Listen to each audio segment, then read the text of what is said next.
Okay. Weird, man. Like all my inputs, audio inputs reverted to default. So weird.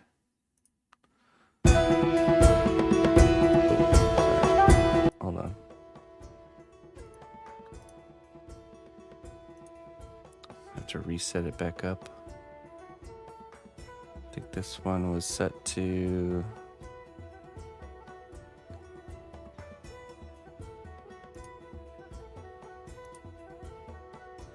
voice, okay.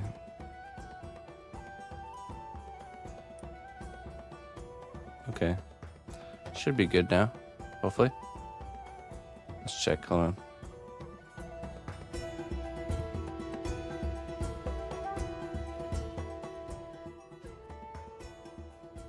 Alright. Well, seems to be daily little kinks in the system here with the new setup. But, you know, that never stops. What's up, Progress? Oh, is that today? Is that today? Oh, I suppose it is. Hello, Sapphire. Good morning, Mr. Corn. Atomic Ben, hello.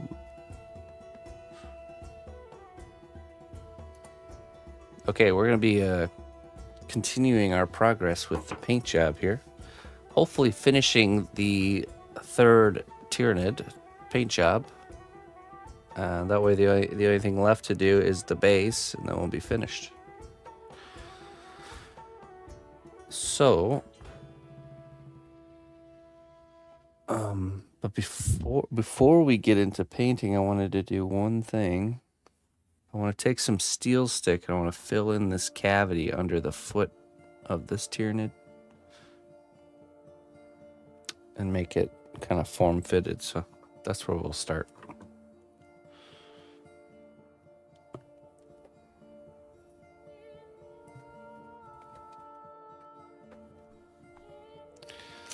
Grab a glove.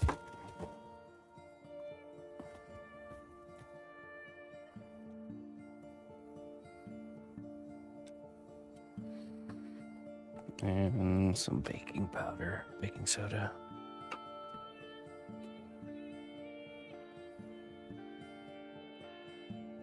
Ah, yes, and of course. Dang.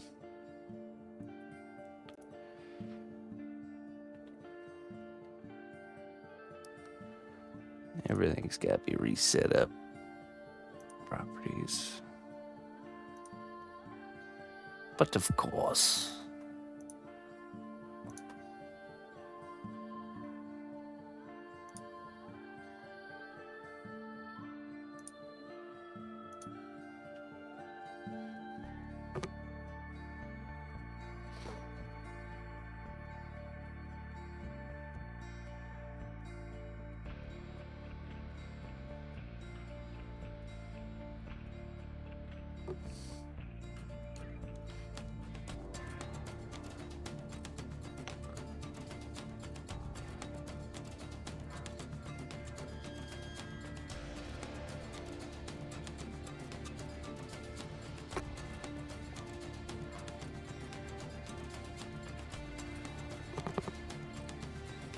Hey, what's up, Blooper?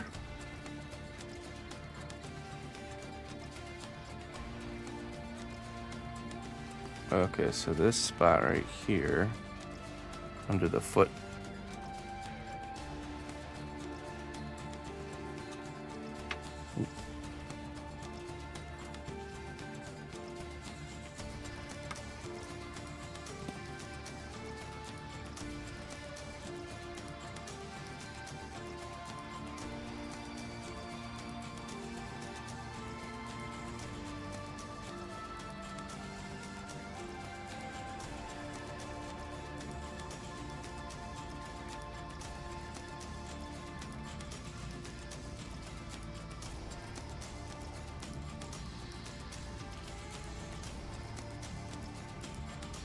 Yeah, yeah.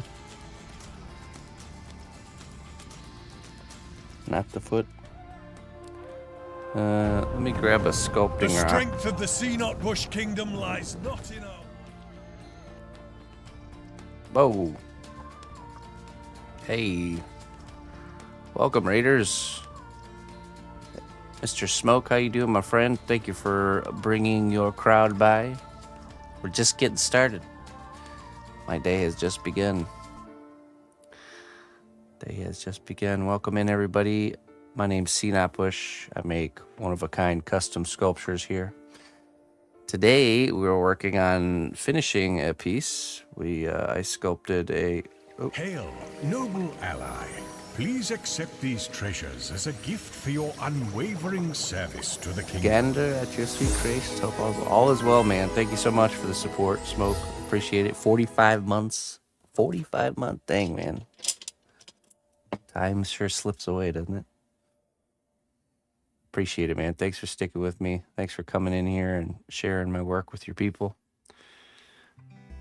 Very much appreciate that. This one's for you. Broken Heart. Oh. Let's see what it says. Little wisdom to carry you through the month. May you discover the power of your own voice and the value of your inner strength.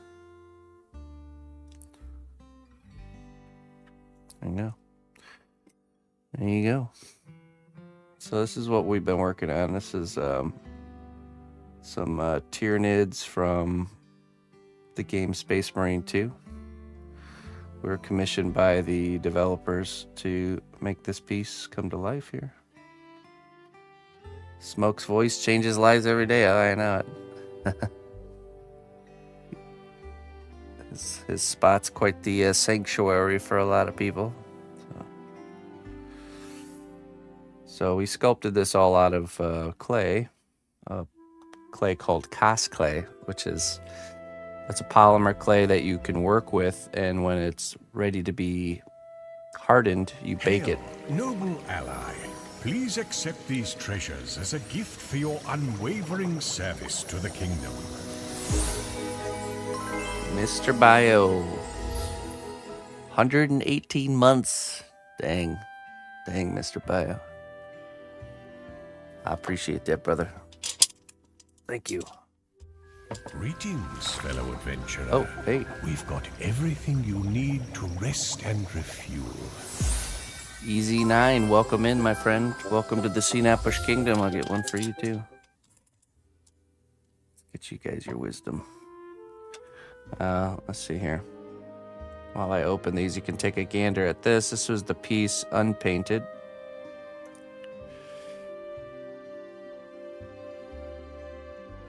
Skull and bones for you, Bio.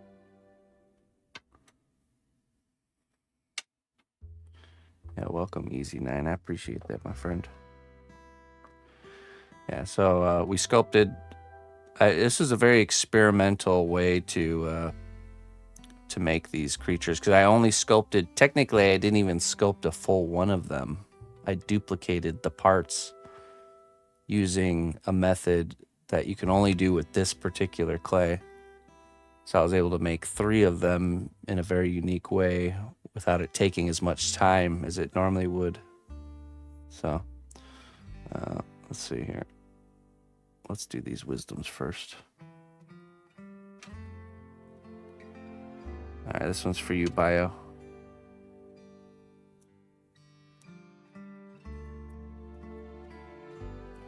It says, the secret to unlocking the mysteries of the world is to embrace the unknown and trust in the journey. So the clay, the clay is actually flexible like rubber. So see this? It's bendy. It's a bendy material. Not like super bendy. It still holds its shape, but it allows me to make things that are normally would look, this looks like it'd be fragile, but it's actually not. So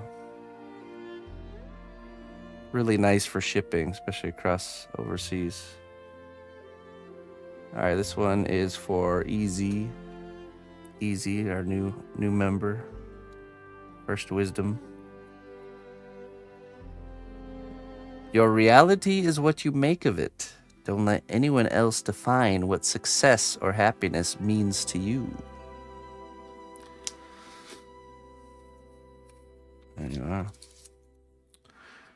You ever done Predator? I haven't, no. Mm-mm.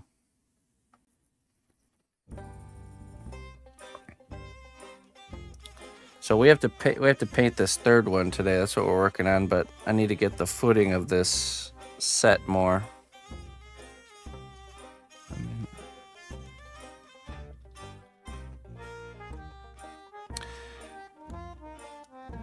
Is it shipped to South America? I'm pretty sure they have distributors in South America. If you go to Cosplay's website, up in the top right corner, there's international distributors. I'm sure they got it. Right. So most of my work is commissioned. So I don't really decide what I make. Sometimes I do, but most of the time it's I just going with where the paychecks are coming from, So This particular piece was commissioned by Focus Entertainment for the launch of Space Marine 2, which I'm sure a lot of you guys played. I also have a project I'm currently doing for Logitech. They commissioned a custom headphone stand for me. So, but I don't just do commissions for companies. Most of my commission work is for individuals, and then every once in a while I'll get companies wanting to get stuff done. So, when you first started, it was commission, right? What did you use to enjoy making for yourself? I enjoy doing commission work, to be honest. It's just like when you play a game and you take on a quest and you fulfill the quest and turn it in. You know, it's like I enjoy I enjoy being presented with the challenge and then going out and executing it. Of course, I like doing my own designs from time to time, but yeah, I never was like opposed to doing commission work. I really enjoy it. So okay, so we need to use some of this stuff. This is a steel stick. This is a epoxy clay. We need to fix this issue with the base. The character, you'll see here. Let's put it in place here. See that little gap under the foot? We want to eliminate that. This. We need a glove. How many hours a day do you art demands to keep up with requests? It's not about keeping up with requests. It's just about just keeping up with, bills and stuff. I stream usually twice a day. I usually stream for about 8 hours a day, and then I do maybe 1 or 2 hours of work off of stream, so about 10 hours a day. Yeah. How'd you get into sculpting as a job? Do you always do it for a living, or did you figure it out too? I figured it out. I started with like absolutely nothing. My first sculpture that I sold, the armature was made with untwisted coat hangers. The wooden base it stood on was an old Employee of the Month plaque, and I literally had not like $20 to my name. So that was the beginning. I just started to do commission work because when I first got into sculpting, I was making StarCraft 2 characters before the game released, and I was playing the beta, and I just decided I wanted to make some of the Zerg characters, and that really caught on, and I just kind of rode that wave for a while, and then that switched from StarCraft to League of Legends, and then I started streaming in 2011, so I was the very first non-gaming partner on Twitch. I'm in the top 200 people that were partnered here on the platform, and that really allowed me to pursue sculpture way earlier than I probably would have been able to, because even to this day, without the support from my community on Twitch, I wouldn't be able to make this life work, so it's been, the stream itself has been just as much a part of it from the beginning as the work. Let it be known throughout the land. New champions have been welcomed by our honored recruiting hand. Our new kingdom member recruiting 20 new people. Welcome. And thank you very much. They're Easy 9. You do get another wisdom for that, by the way. It's 5 or more gifted subs gets one. So thank you, Peter. Thank you very much. I appreciate you guys all coming in here, and thanks again to Smoke for sending everybody here. Really means a lot. Okay, let's see what we got for you. Happiness is not a destination, it's a journey. Keep exploring and finding joy in every moment. That's right. Smoke the goat. Smoked goat. Yum.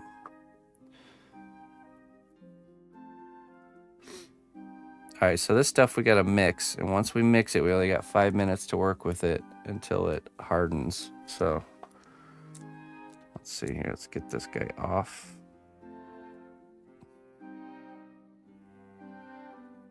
Don't fight me. Okay, there we go.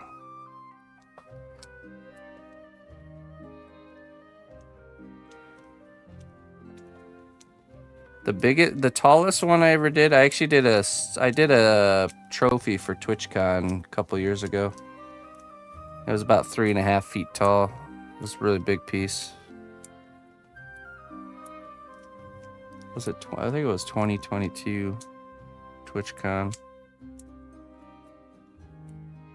But yeah, I wanted some sculpting rocks too. Let me rummage through my bins here.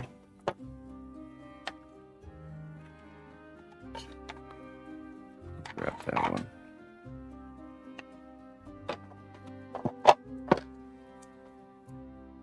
Okay, to move pretty quick here.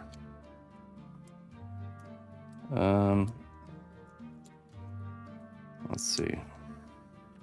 Let's stick that in the hole.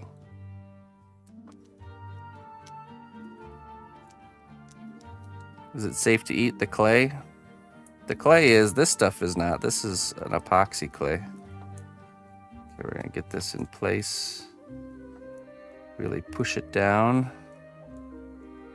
There we go. And then we're going to, have to be quick here. I'm gonna take some baking soda and dust the top of it so the foot doesn't stick.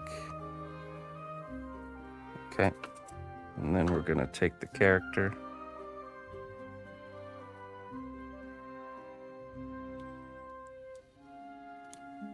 There we go. And squish it down into position. Okay, now we're gonna take our texture rock. And we're gonna add a little bit of texture.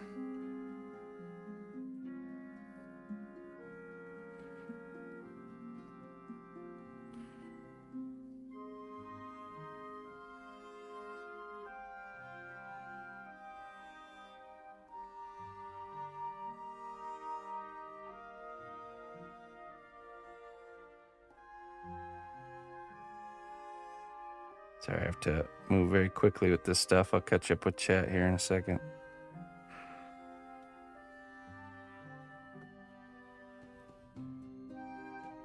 All right, that's looking good.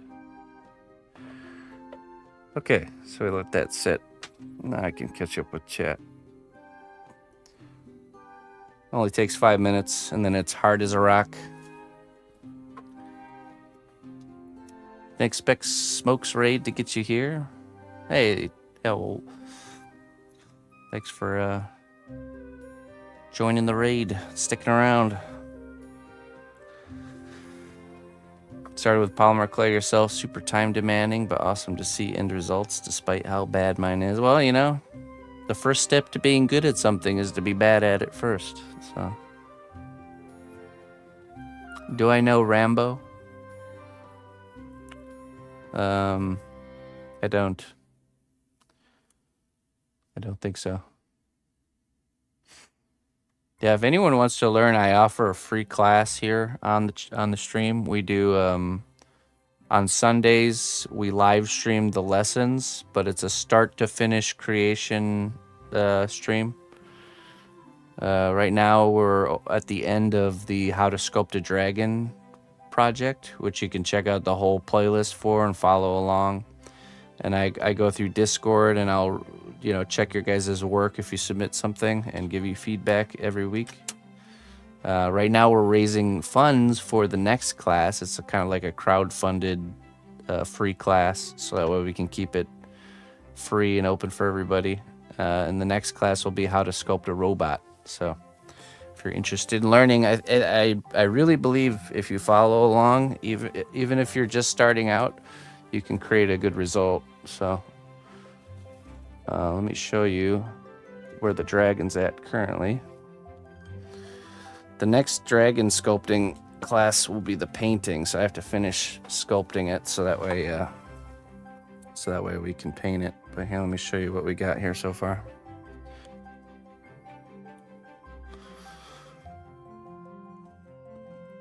There There we go. This is the dragon. I think it still needs to be baked. This one is not still up for grabs. It's actually spoken for.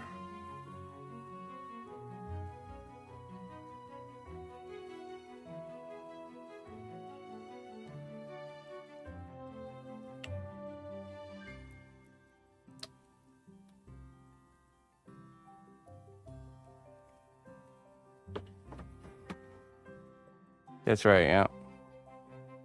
No, they want me to pick the color, so it was Greg. Greg, my student Greg is the one who claimed it.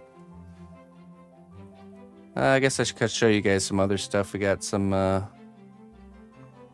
little chess pieces here I can show you. Those are always fun to look at. I'm in the middle of making a custom chess set currently. I'm Greg. Different Greg.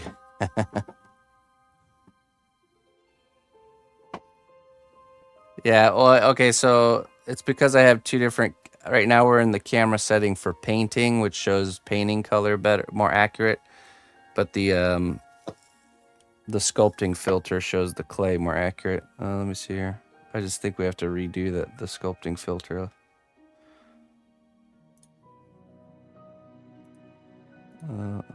There we go. That's more accurately how the clay looks. We have to. There's a constant battle between the green screen and the reflected green light. So, yeah, these are my custom chess pieces so far. These are the pawns. Little teacup warriors, and then here's the knight. Horse knight. Castle.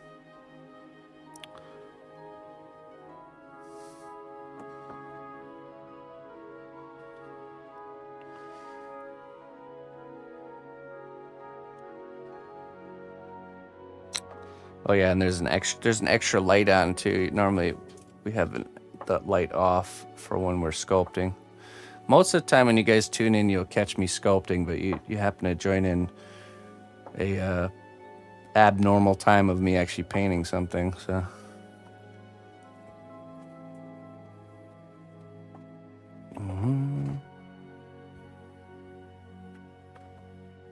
Let's see, is that okay? That's already hardened now, so now we can proceed.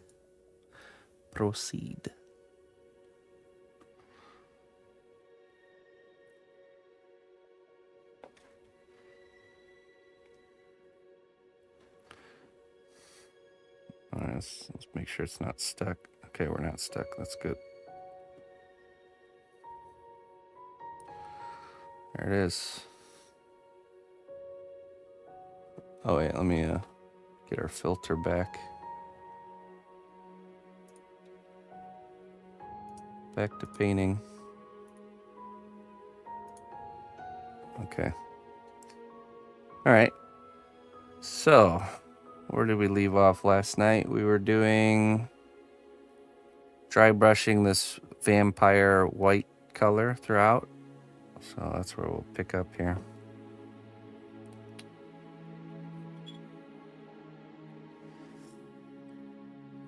That's a cloth here.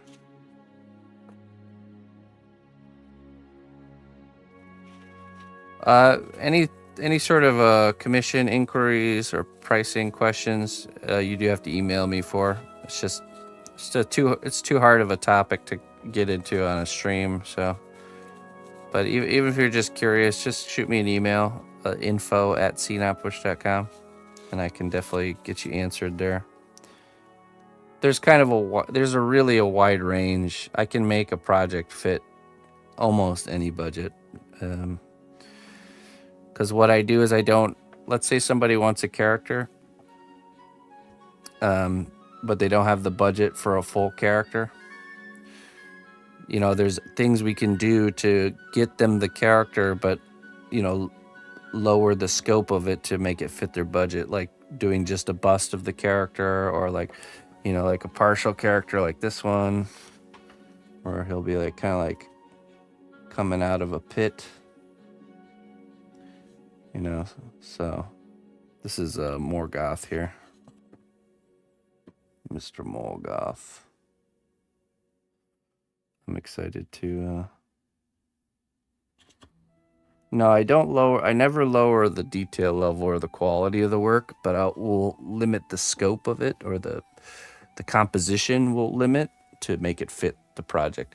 It could just be like the character's head hanging up on the wall, you know, or like the torso, or the full character with a scenic base, you know. There's just different ways to make it so you're still getting a detailed sculpture, but we're limiting the composition to fit the budget. So okay, what we got here? We got vampire skin. There we go.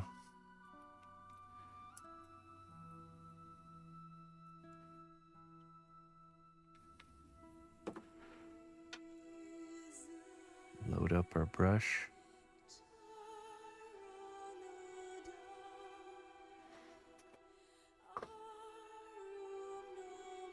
That's good. So I had to go through this whole thing and dry brush. Bring out all those details, and then we're going to go over with our colors.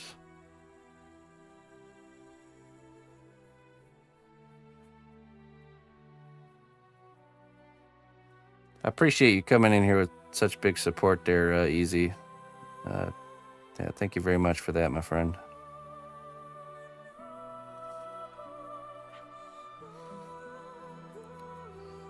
There's some finished works on my website if you want to check out some finished stuff. Or you just hang out here. I have a finished work reel that I play when I go. Be right back.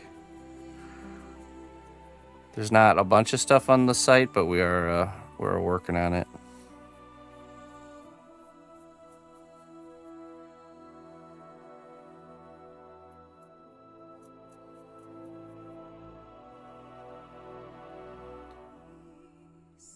Thank you. Yeah, I got a lot more finished stuff. We never really created a place to put all the finished works, so we're trying to get that set up now on my website. Well, what ended up happening was Instagram was kind of that place, but Instagram became a works in progress kind of content. That did a lot more. That did better over there. So it's like works in progress. And so it's no longer a gallery for finished work.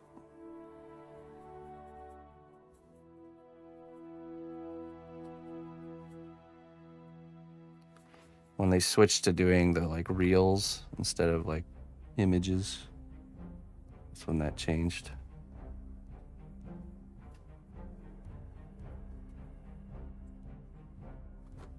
Oh, the tea is ready. Let's have a little bit of tea, shall we? I can make sculptures for anything, to be honest. Let's get some fresh tea here.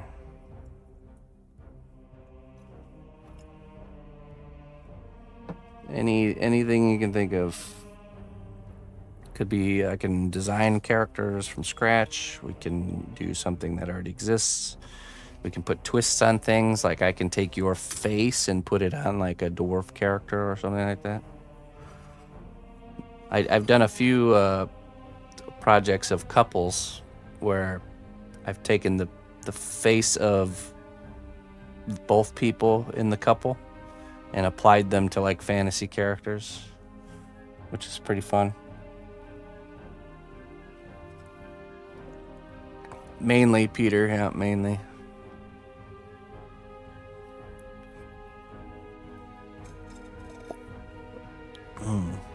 That's good.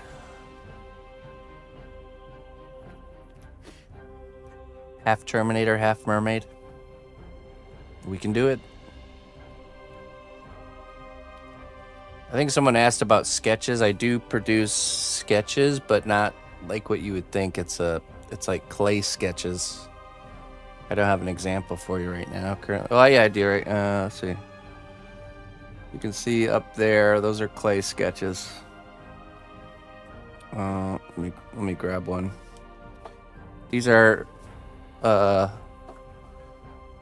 take the character or the idea, and I create a clay sketch. This takes me about 4 hours to do, kind of like a mock-up. So when you come to me with an idea, this is the first stage. Once we lock in the project, is to kind of create just a mock build. So it's a different kind of clay that's like it never really hardens, and I just kind of will sketch out our idea. This is something I have in the works currently. But yeah.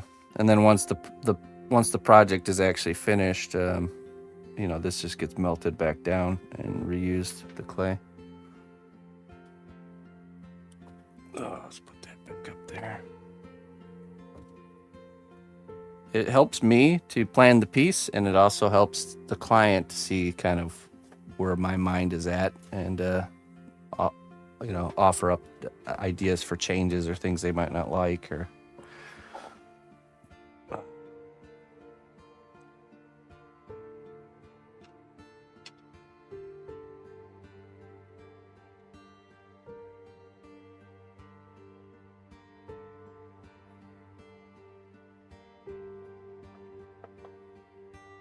what a nice way to kick off a Friday. Thank you guys so much, and thanks again, Smoke. I don't know if you're hanging out there in the shadows, but I really do appreciate it, friend.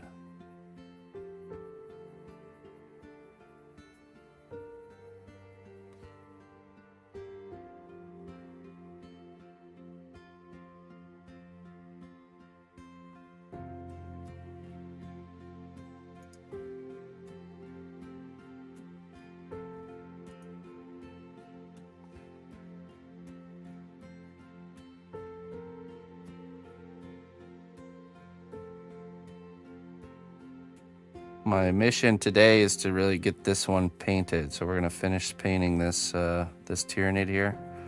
That'll be all 3 of them done. And then next week we can do the base and be done with this piece. That's the mission.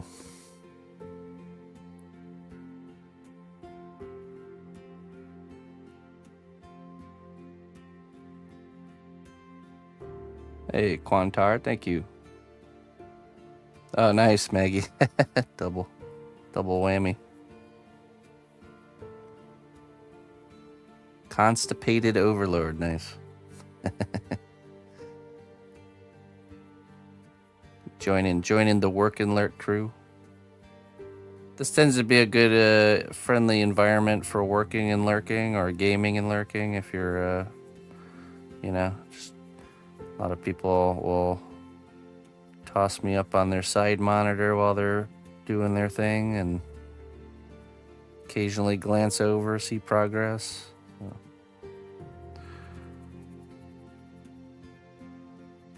I'm sure that's... Listen closely, traveler, to what I say.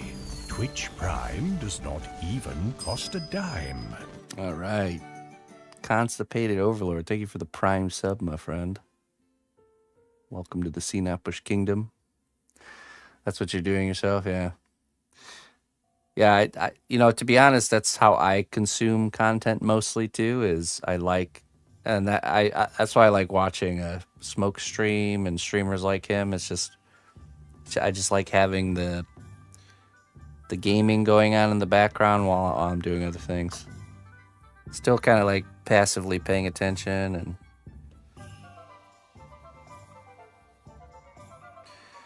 that's how I like to do it. Usually I'm busy sculpting things, or even when I'm gaming, I don't like to just game. I don't know why. It's just I like to have, it's like somebody's there with you gaming.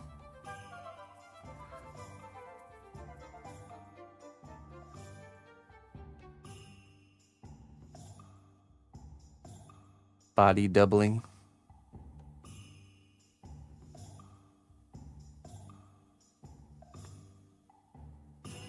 Hey, what's up, another?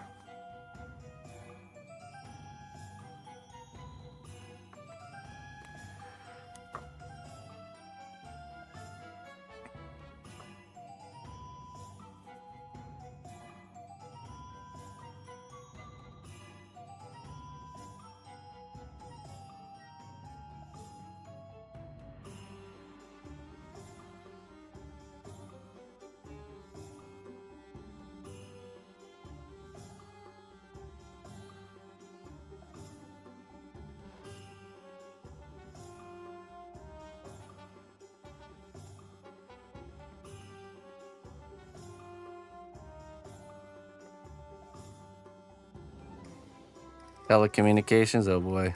Yeah, I bet.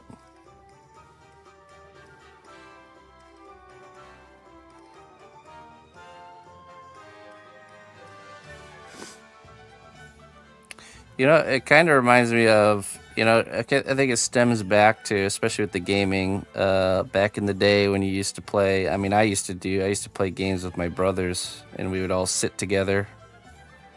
You know, most of the time the games we had weren't co-op, so we would just watch each other play. You know, and that's kind of the source.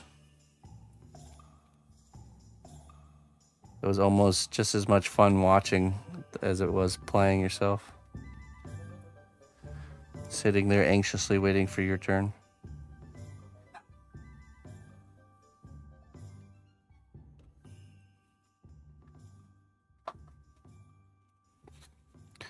Also, with the arting, when you're doing artwork and you're watching someone else do artwork, it creates, if you've ever been part of a live class, there's like an environment that's created where everyone there's like 30 people in a room all doing the same kind of project, working. It just creates this studio environment that, you know, it just makes you, it like kind of charges you up, makes you want to do more, you know. It's hard to explain. You have to really experience it. But it kind of emulates that a little bit. Hey, EB. How you doing, my friend?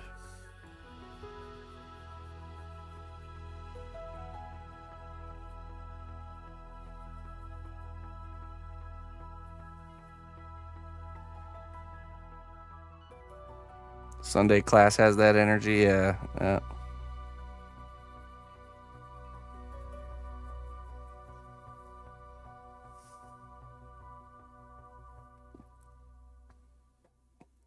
I used to go to California. I used to get flown out to California to teach a live intensive course. It was like 5 days long, and it was hosted by California State University. And man, I always came home from that like super charged up, ready to just come home and do my own artwork. Just being in a room with a bunch of, you know, young minds learning and just seeing the things that they do, and always.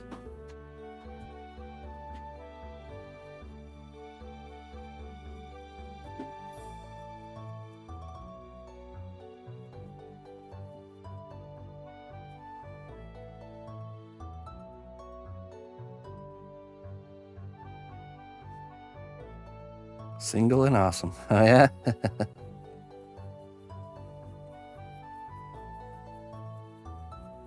Better to be single than to be with somebody you're not meant to be with. That's for sure. Never force that situation to happen.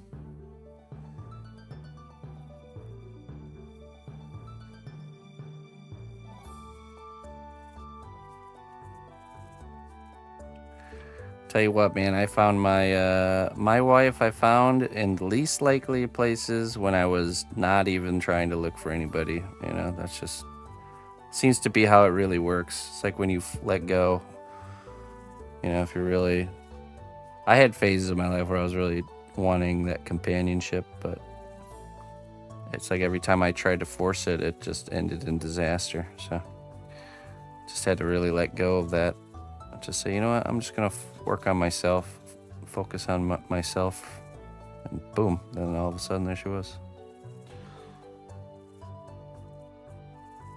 Yeah, that's exactly how it happened for me. I literally consciously had the conversation with myself saying, I'm done trying to, you know, push this issue. I'm just gonna let it go, even if it means I end up single for the rest of my life. And there you go. I was like, surprise, there she is.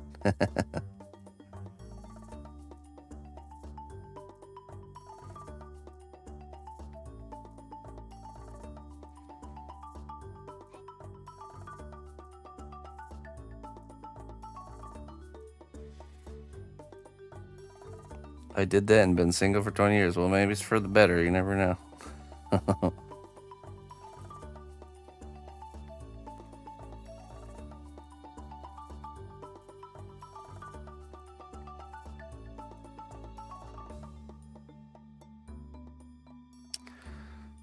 We always want the thing that we don't have, you know. Grass always seems greener on the other side, doesn't it? But the reality is there's pros and cons to every way of life.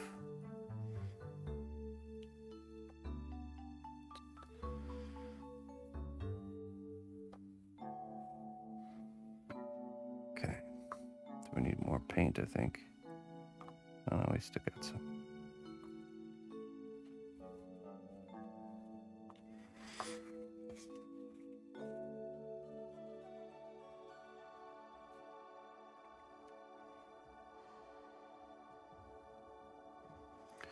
Me and my wife, for those that don't know, we met here on the stream. She was from Germany, and she started watching my stream and noticed how terrible my photography of my work was. So she messaged me and offered to help. She's a film major and into motion design and video and film, and she offered her help to help make my photos of my work better. She worked freelance and happened to be in a time where she was in between work, so that's what she would do. She would just go around and help streamers that she liked make their stream look better and stuff like that. So yeah, that's what kind of got us to start talking, and then we started working together because I didn't know how to edit stuff. I could take the photos with the camera from her instruction, but I couldn't edit the photos. So she offered to help with the editing, and then she kind of she started taking over, like helping with social media, and then we started playing games together, and then it just became this long distance thing out of nowhere. It was just super whatchamacallit, out of the ordinary, with no intention at the beginning whatsoever. And then before we knew it, we were like neck deep in a relationship that was long distance. So so we're like, okay, what are we gonna do about this? We could listen to everyone around us and not believe in it and give it all up, or we could let's just see if it works. And we figured it out. We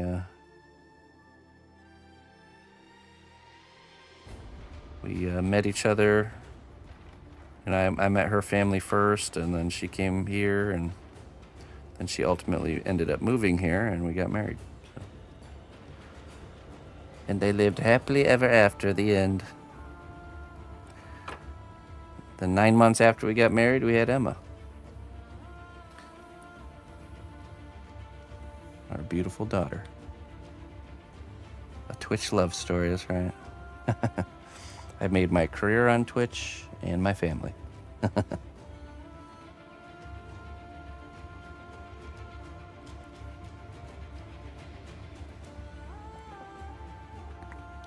A Disney flick in there somewhere.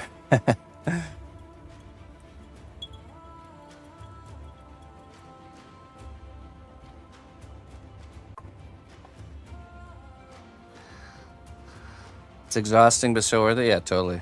No, totally. It changes. You just, you grow just as much as they do. Definitely changes you for the better. Yeah. It's a small world sometimes. Yeah. For real.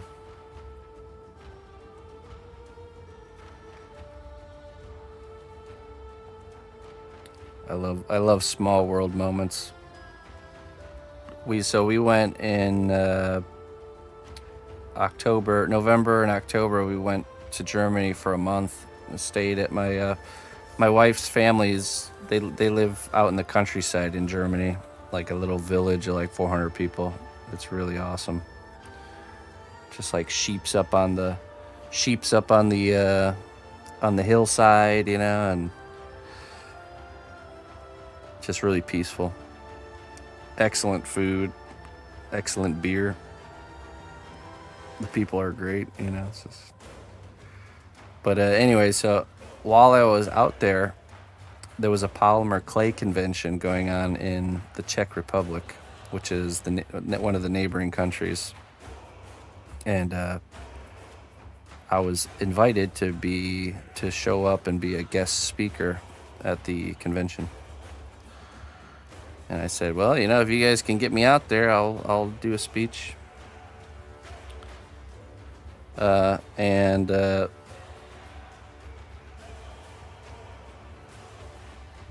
Anyways, I'd never taken a train in Europe, so I was like, oh man, I'm totally gonna get lost and end up in France or something. So I got on the train and I had to make like 2 changeovers to get to Pilsen, Czech Republic. And I'm at the first changeover waiting for the next train that I think I'm supposed to get on to show up. So I decide to walk over to the first person I see to ask if they're waiting for the same train I'm waiting for. And I was like, hey, excuse me, ma'am, is this the train you're waiting for? And showed her my phone, and she goes, oh, hello, cnotbusch. I was like, oh, hey, you know me. She's like, yeah, I'm going to the same event you're going to. She was a German native from Berlin. And I was like, oh, hey, I'm just going to follow you. That's great. So I ended up riding on the train. It was like another 3-hour train ride. Just rode with her and hung out and talked. And I love those. It was literally the first person I stopped to ask. Happened to know exactly who I was and was even going to the same event. So it made getting there much easier, that's for sure. Yeah, it did. Yeah, they even had the prompts on the train in English. They had all the languages in English, of course, so I could understand. And then they had like an app you could log into on your phone and see where the stops were, and it made it really easy. Do you ever wish you had moved to Germany instead? No. It's much more expensive to live in Germany, and it's a lot harder to immigrate to Germany. So America was the best choice for us, and still currently is. There's a lot more like regulations and stuff over in Germany that would make doing what I do for a living much harder. So just the lifestyle that I live would be way harder, if not almost impossible in Germany. At the level of success that I'm at right now, I would have to become more successful to make it work over there.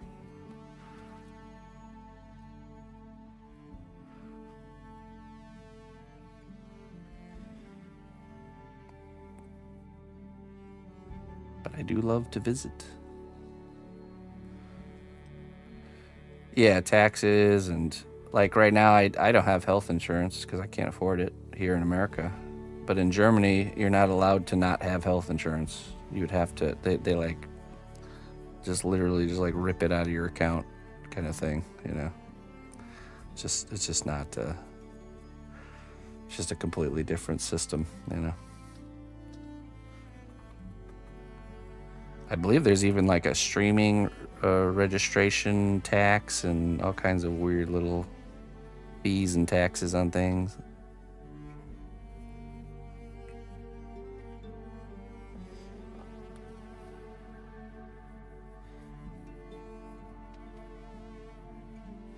And the immigration process is harder, definitely harder. Because like my wife already knew English, so moving her here and having her immigrate here was easier because she already knew English. I would have to learn German to immigrate to Germany, which I do know a bit, but definitely not enough to like pass the test or anything.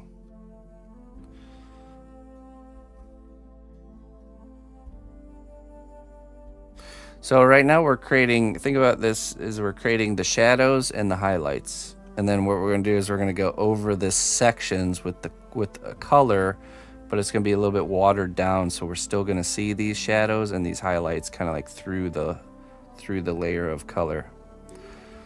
So right now we're working through and we're kind of establishing the lights and darks first. So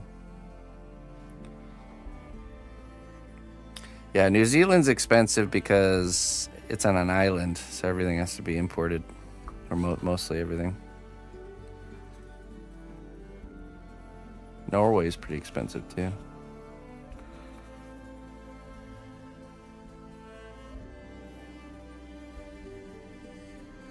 I will say that was, I mean, okay, so grocery prices seemed about the same as in America, in Germany.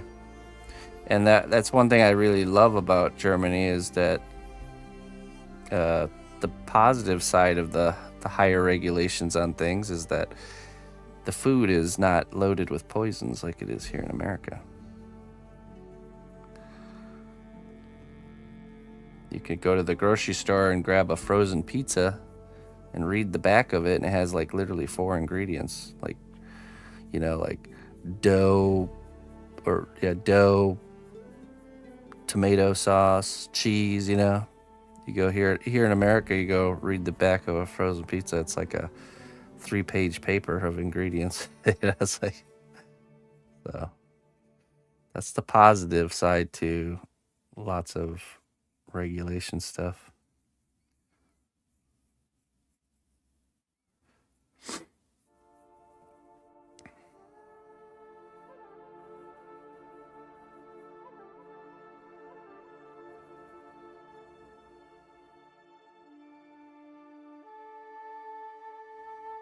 Well, yeah, there's a lot of foods here in the US that are like literally illegal to sell in countries like Germany.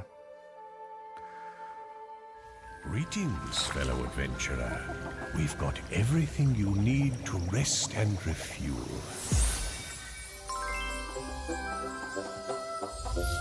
Lord Crusader, thank you for the 5 months, my friend. Oh, 6 months, sorry.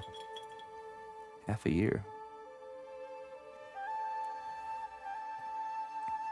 Moon dust. +1 wisdom. All right. Oops. Making this one harder to read.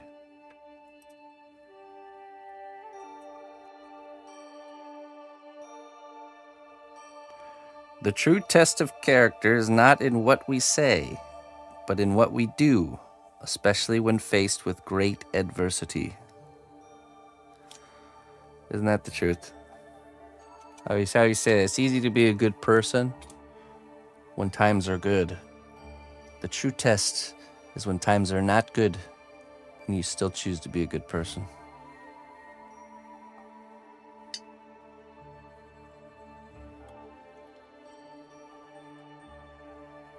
That's a good one.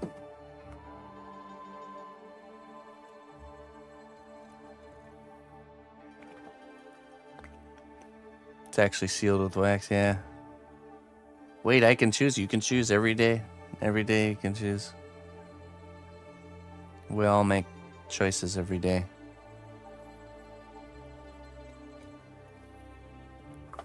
And all those choices end up becoming who we are. Sculpting the very fabric of our being.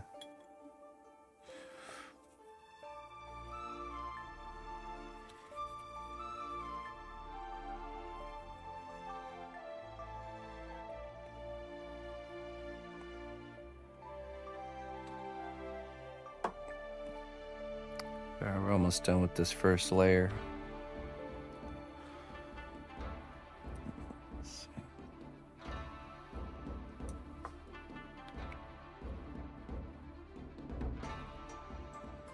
Hey, that's easy. Glad you're enjoying your time here.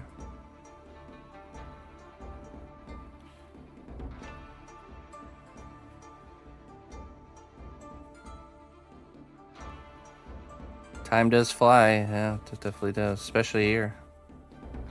Before you know it, you'll be hitting that button, and it's like 51 months. Wait, what? When did that happen?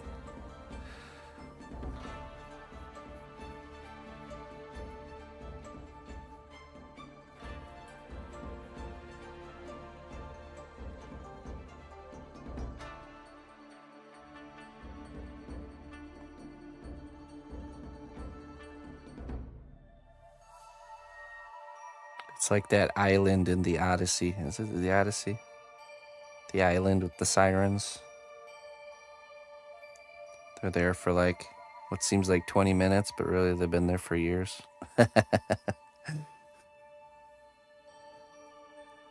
Come, take a drink. Stay a while. Wait, where are you going? Come back. Have some more wine.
Cnot.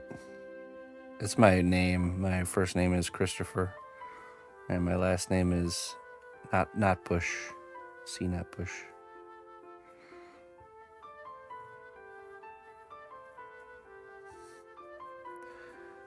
I've never been creative with names, so thankfully I was born with a creative name. Alright, let's see if there's some areas we need to make a little bit lighter.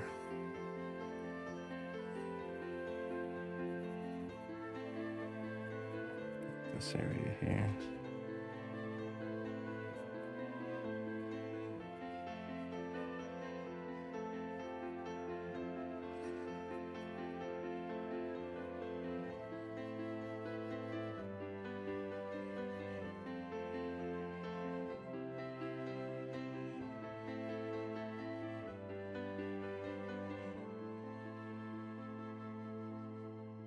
Cnot, that's right. It's not.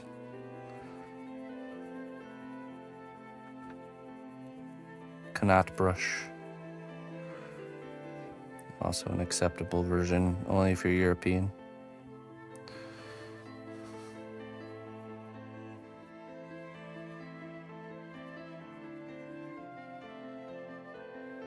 cnotbusch, if you're a robot.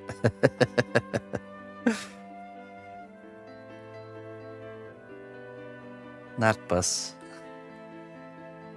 I love when there's when streamers have the the robot voice like announcing chat messages, and when the robots say my name, it's so funny. That's where Notbus comes from. Notbus says, "Ha ha." Notbus says, "Notbus."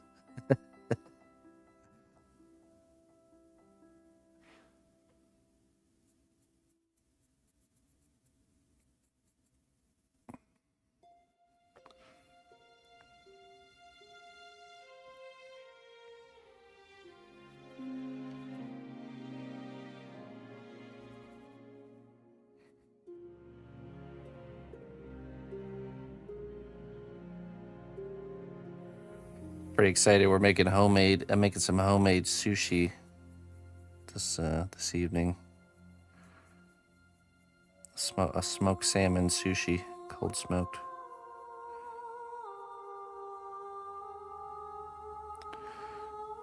Anybody have some weekend food plans? We like to go a little bit above and beyond on the weekend with making stuff.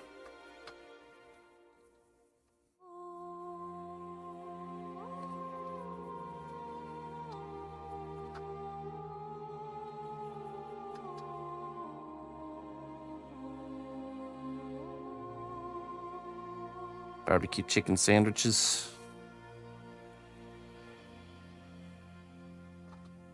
Me and my wife tend to discover something that we like to make and eat on the weekends, and then we like binge it for like a month or two, and then we get sick of it, and then we move on to something else. Sushi has become the new thing.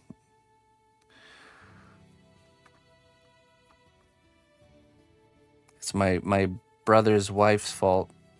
She came over a couple weekends ago and brought some some like California rolls,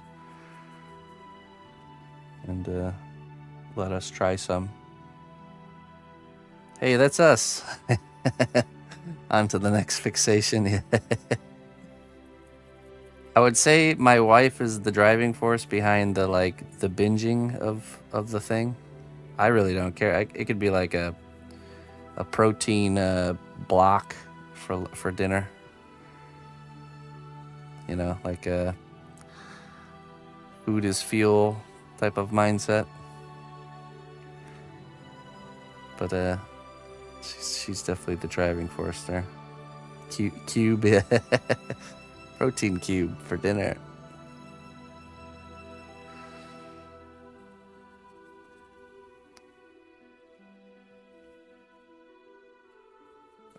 I could have the same meal every day for the rest of my life. And as long as it fills me up, I'll be content. Fills me up and it's kind of tasty.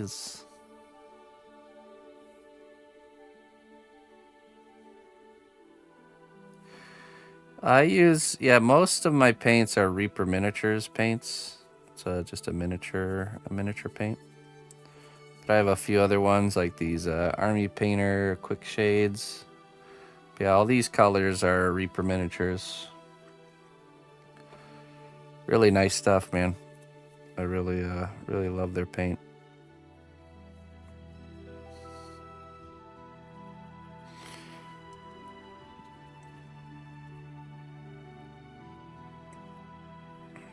Three square meals a day.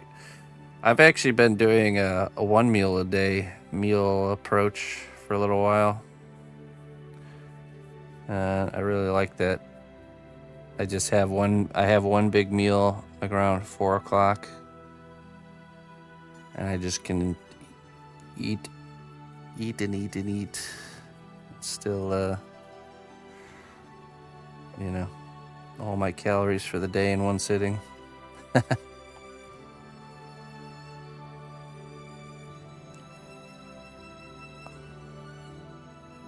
Yeah, these are acrylics.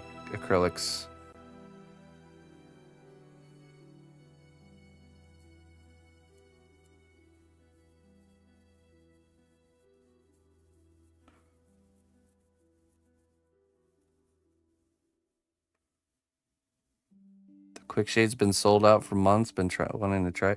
I've been wanting to actually come up with a way to recreate it. So, I just need to figure out what the solution is that makes it so it's like thick paint, but it's thin at the same time. It's hard to explain. Okay, I think this might be ready for the next stage here. I think so. The Quick Shades are not Reaper. They are... Okay, next step is the Quick Shades are made by the Army Painter. My problem with the Quick Shades is they only sell them in a whole pack, not individuals. So I tend to go through the brown tones way quicker than the purple, blue, and green. So what ends up happening is now I have like a bunch of blue, purple, and greens, you know, that I'll probably never use. How you doing, PB? Good morning. All right, we need, what's the next color? I think it's this one right here. Eldritch Purple. So now we're going to start getting into our layers of color. We're going to paint each section with like kind of a glaze to set the tone for the different colors. And then that will get covered with those quick shades.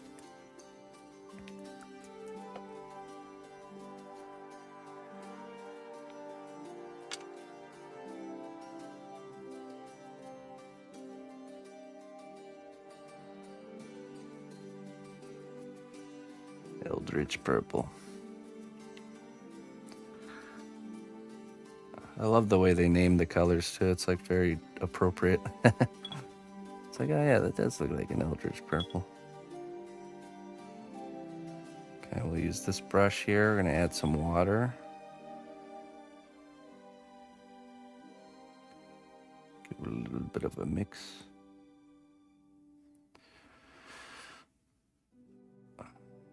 Larger bus, like half scale bus or full size bus, or you just mean like a bust, like kind of like this guy back here? Cause like here, let me show you. Let's see. I have a Nidalee, which is a much larger. Well, actually, you know what? I don't need to go here. I can go to my website. Like Morgoth back there. It still takes, I mean, that one has 2 arms, so it definitely takes longer. But maybe, I don't know. I could see doing depending on the character, you know, maybe 80 to 160 hours for a bust. Maybe 40 if it's something. It just depends. It really depends on the subject matter. There's certain things that just take a lot longer. Okay, let's do this here. Now we begin with our purples.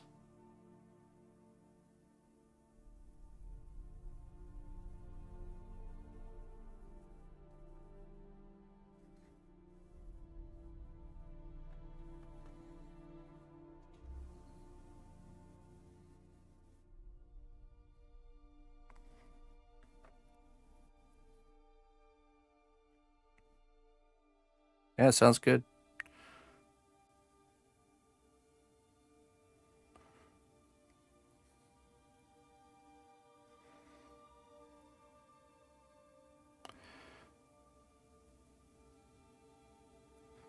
Yeah, typically, you know, it's best to, when you email me, just let me know kind of just what kind of character you're interested in, whatever details you have, really, and then I'll respond with just kind of a breakdown of different kind of budgets and paths we can go down,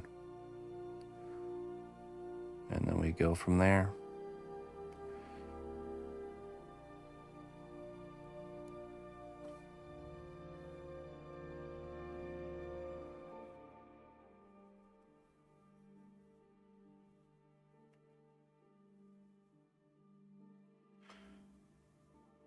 Very nice. Well, this piece we're working on right now is for Focus Entertainment. They're pretty large game studio. I also did a project last year for Riot Games. Who else do we do work for? We've done work for Twitch.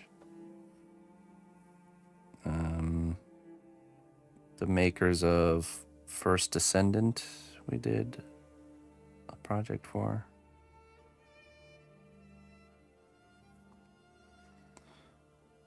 Logitech, yeah. We're doing a project for Logitech right now.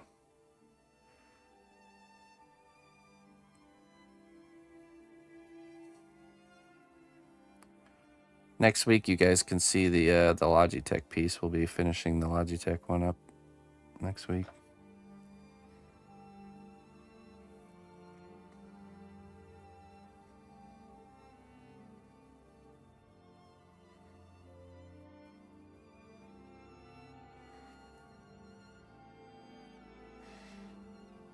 There's more, I just can't think of them off the top of my head. Focus Entertainment's come back the most. This is the third piece I've done for them. Third game release that they've commissioned a piece for me.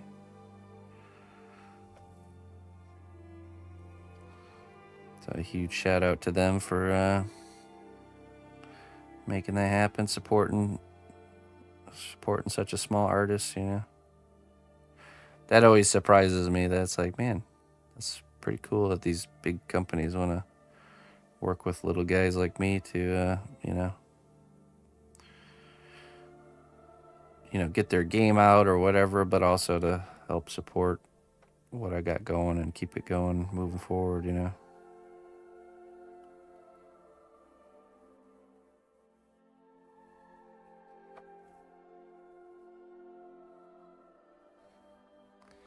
It's always so satisfying to lay down this first layer of purple. It just looks really nice, almost like right away from that under shading.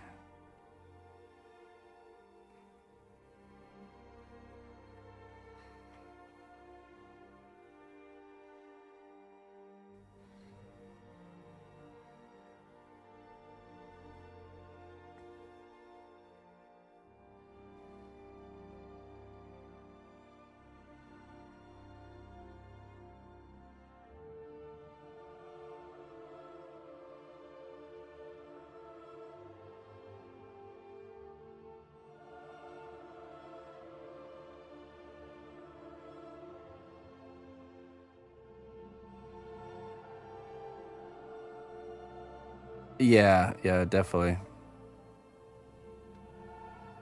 Open shop this Sunday.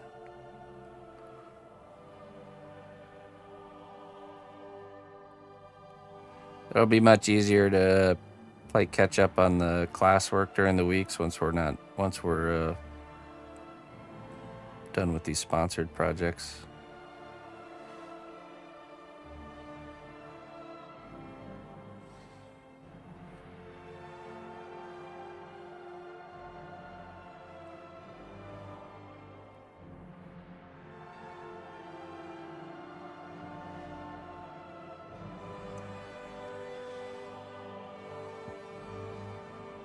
All right. Very good, PB.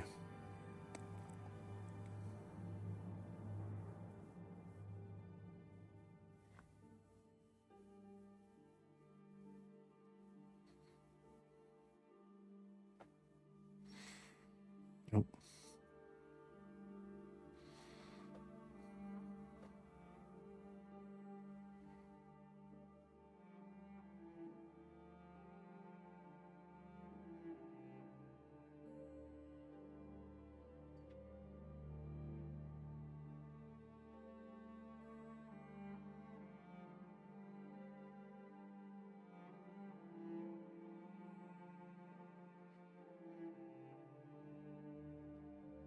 Hey, Morph, how you doing, my friend?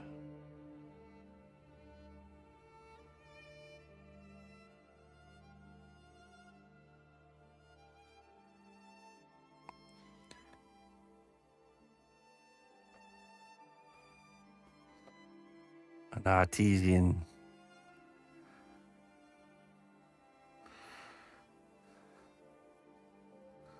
An artesian from the land Artesia.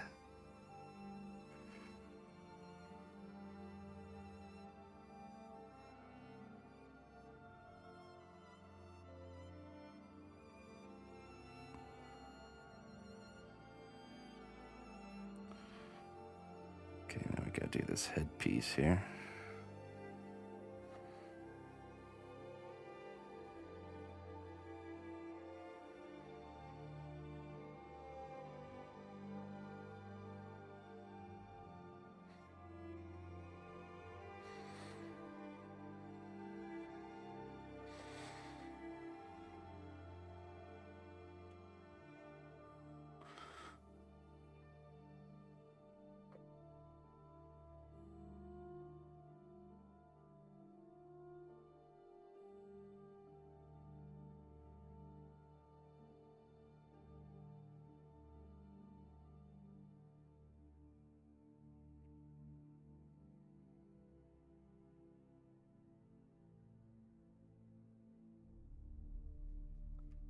Need a smidge more color here.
Alright, it's looking nice. Next color.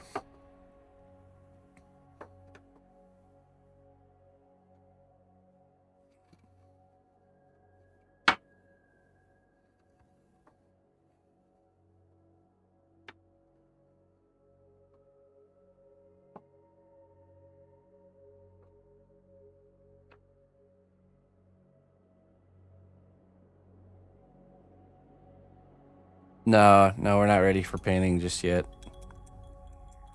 Hopefully I just need one more Sunday. Hopefully. So this Sunday will be a homework day. Okay, I think, let's see, what was the next color? Pale violet red. Hey, what's up, Rare Rubber? This is for all the in-between fleshy areas. It's kind of pinkish color.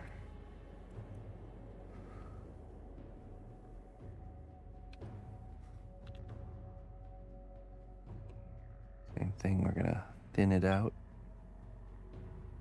A couple drips of water.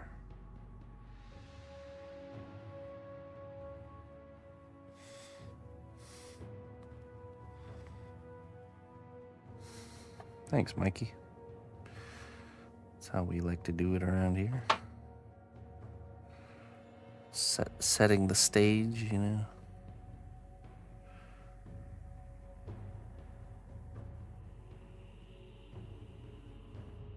This is all these colors are gonna look really vibrant, but don't worry, we're gonna tone them down with layers on top.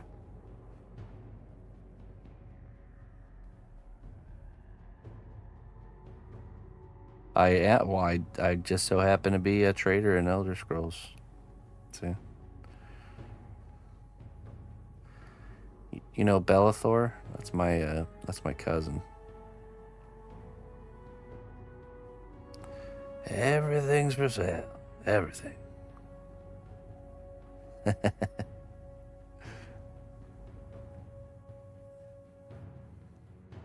Good old Bellathor.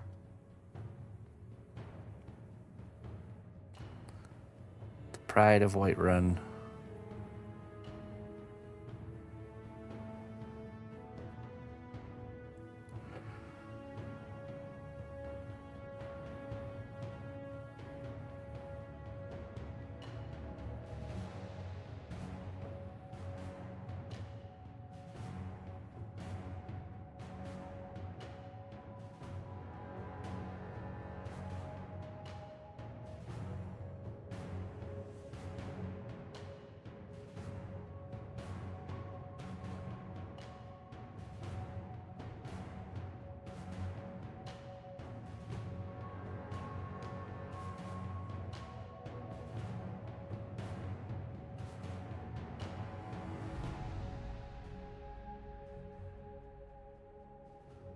Bellathor is your spirit animal.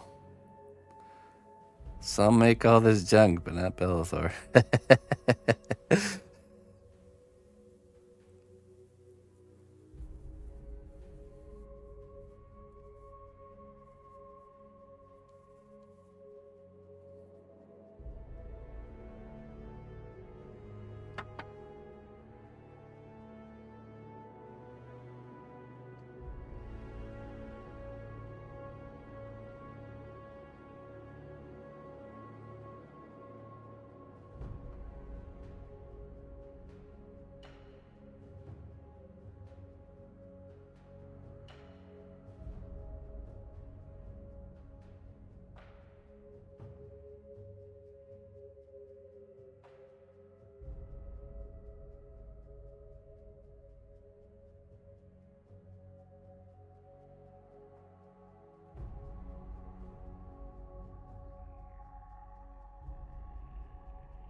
No, I haven't seen it yet.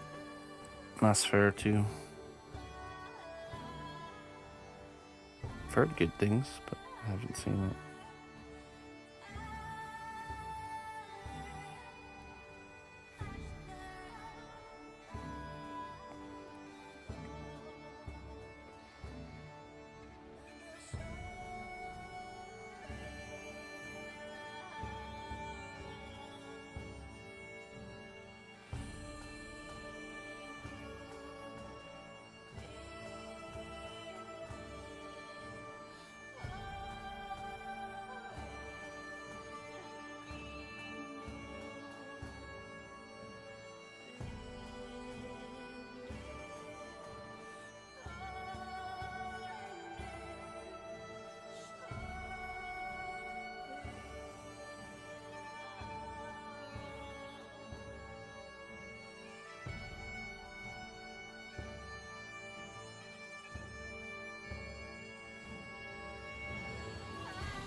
Yeah, this approach really works well for this kind of creature.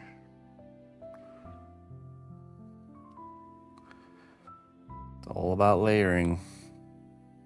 The more layers, the better something looks.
Yeah. Go refill my beverage really quick, and then we'll continue. I'll be right back. Don't go nowhere.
All right, thanks for waiting, everybody.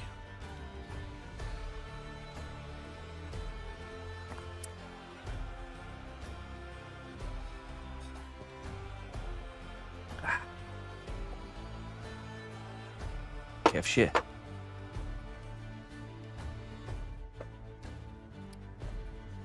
Hey, thank you, Dematori.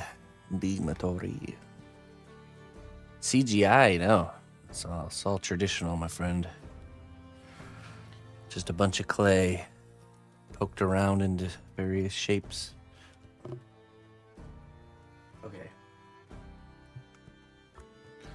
Let's get back to work.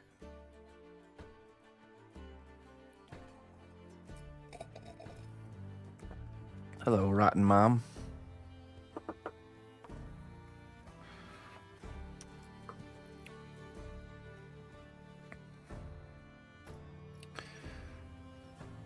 Continue applying our pink color here.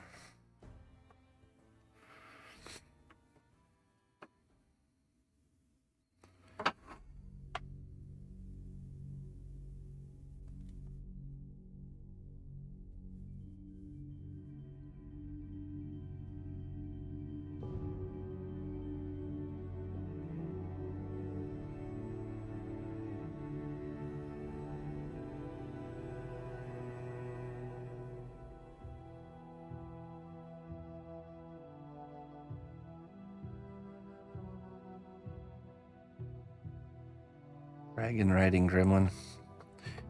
I would love to do a mounted character. I always loved that idea of mounted characters.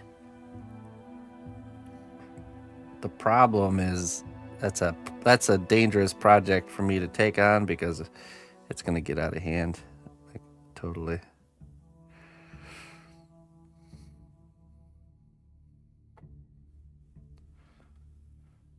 Totally will get out of hand.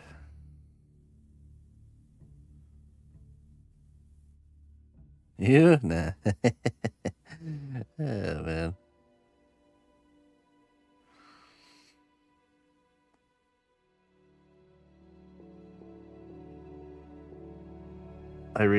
I definitely relate to the genie.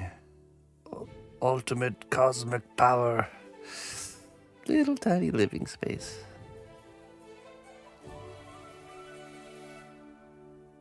I've done mounted characters before. I want to say I did the little explorer. Remember that one? That was a mounted character. Was there any other ones? I did Sir Didymus riding the dog a long time ago. That was one of my really older works, but that one like still holds up to today's standards. I did a really good job on that one. I used mixed media for like the fur and stuff.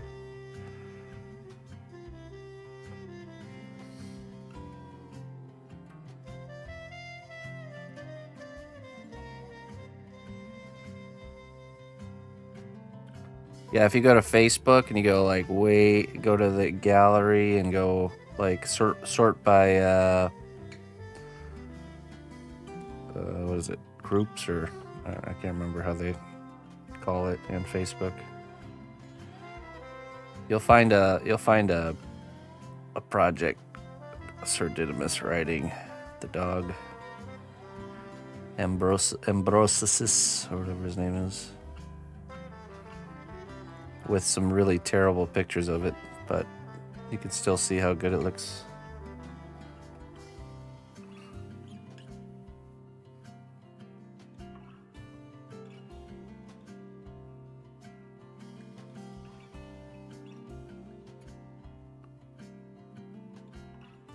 Hey, thanks.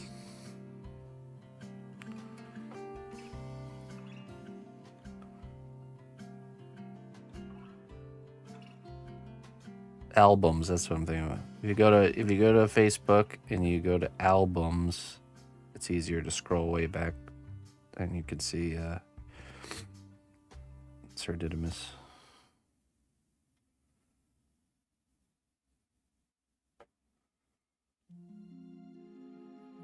I need more color.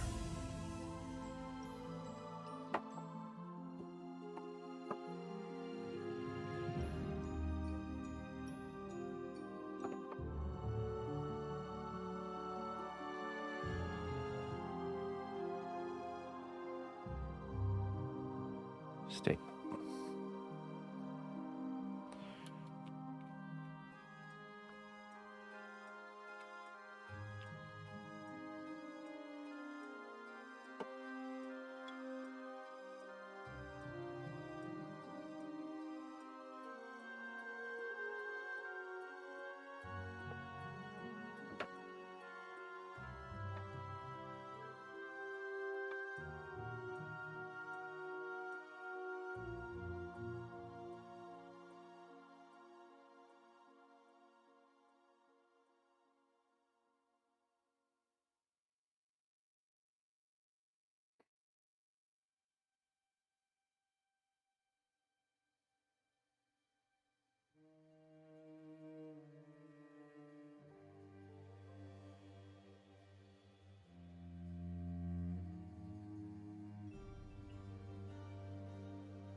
Fresh.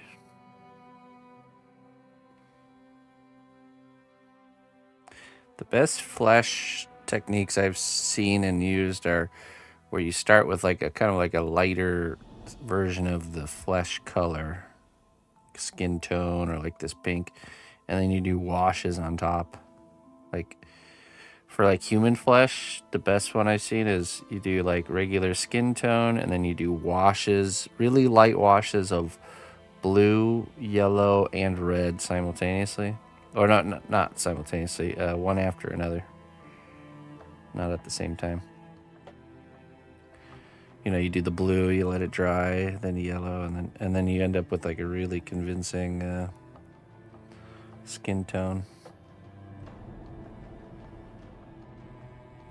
That's what makes flesh so tricky, because it's like a bunch of colors. So flesh is translucent technically, so you need to simulate that by creating a bunch of translucent layers.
Not easy, no. Mm-mm. There are some tricks. Also, you know, I speak from experience. Painting larger sculptures is, I think, is easier than painting miniatures, because you have such a limited canvas with miniatures. Just less room to kind of do certain things and work certain ways. I think like it's much harder to do like dry brushing and stuff on miniatures. That's why you don't see a lot of people doing that, I think. It's more of like pinpoint brush control kind of stuff.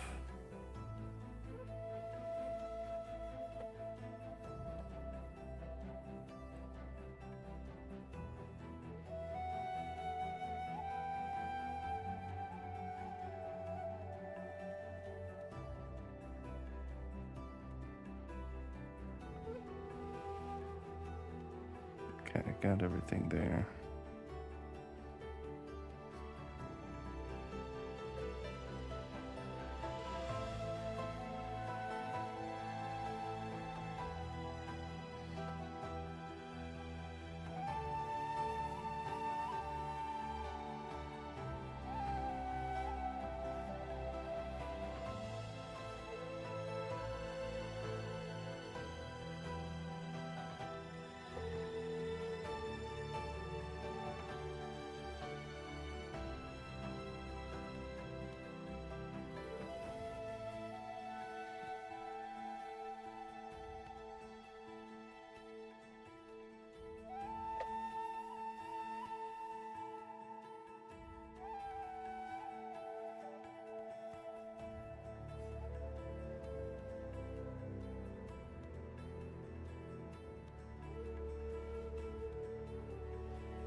All right. Next color will be the dark bone shadow for the spikes and the scythe blades and the hooves.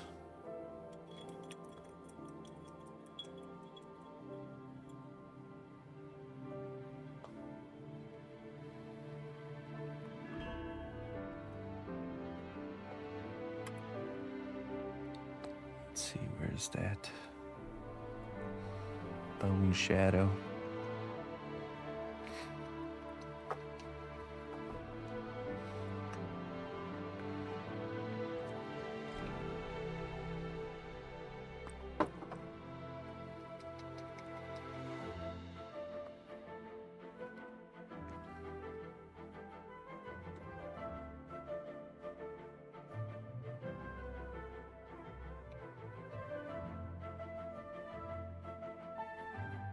There's a reason I keep a very big gap between my my drinking cup and my painting cup. Also, very different cups. Very different style cups. Hopefully to avoid situations like that.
Thanks for joining the quest there, Casey.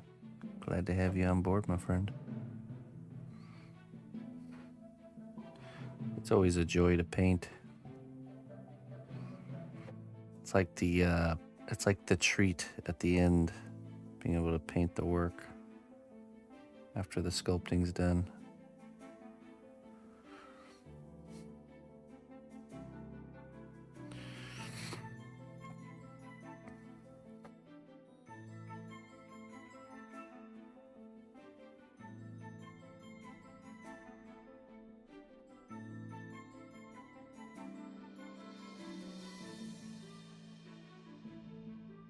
It's a little bit of a taste of what a production line would look like, you know, painting 3 things the same way, developing a set of steps.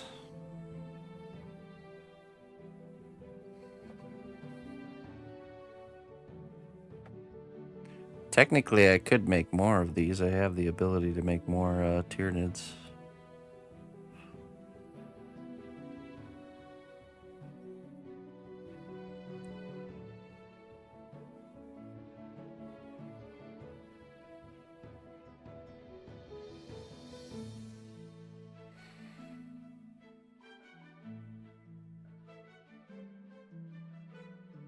Yeah.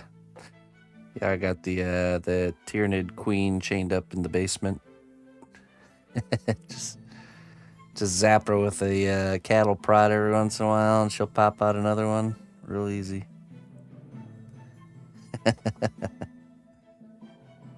Quite the assembly line.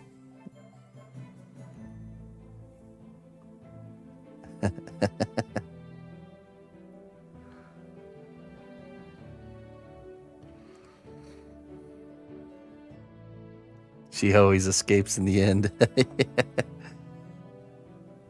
Yeah, her. It's always the acid blood that gets you. Always the acid blood.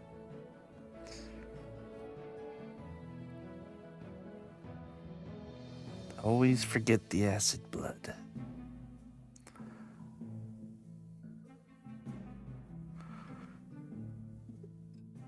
You know what? This just made me think we should go back and watch all the Alien movies that they've made and count how many times the acid blood leads to an unexpected death, either the death of the human or the death of the alien itself.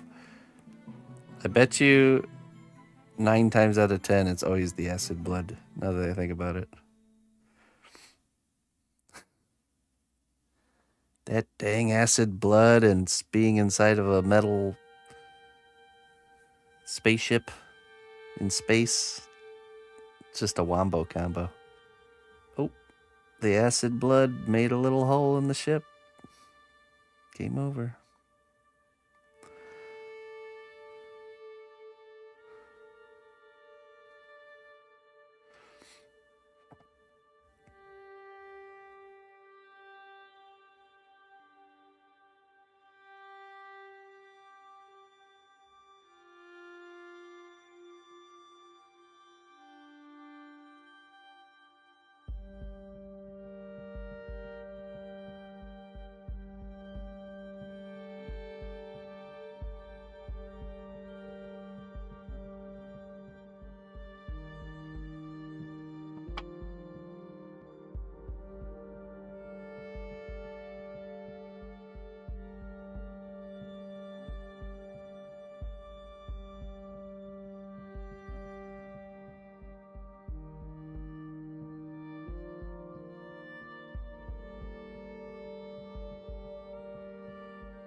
Oh, yeah.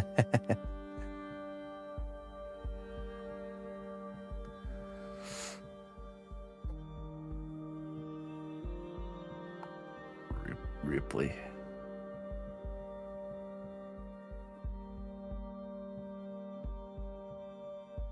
I'm still disturbed by that scene where it's like all the fake Ripley attempts, you know, where they like tried remaking Ripley. All the jars filled with the failed experiments. Ugh.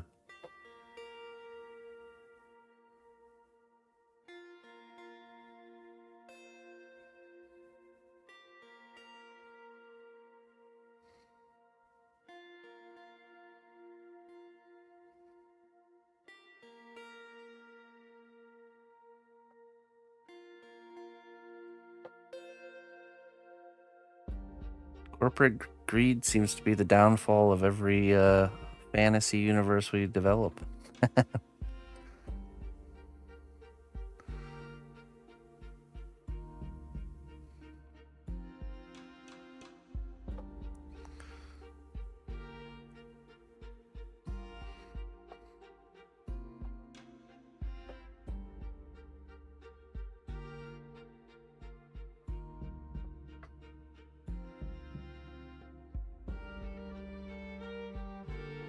Art imitates life?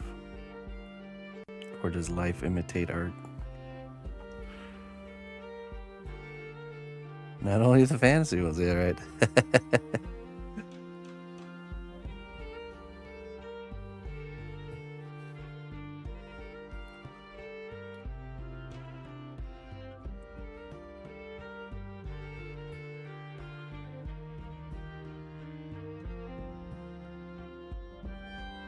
Does that saying go? The love of money is the root of all evil?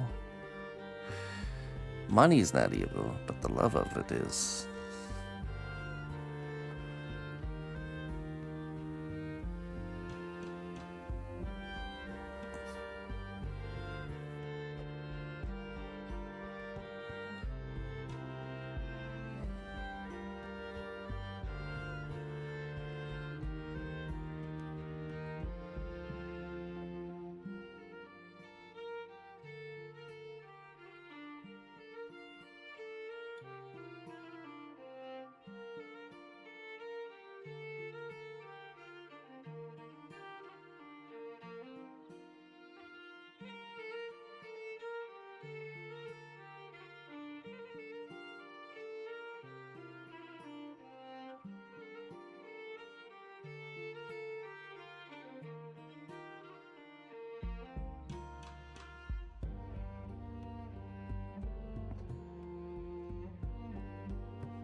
Hey, 18 Vix, how you doing, my friend?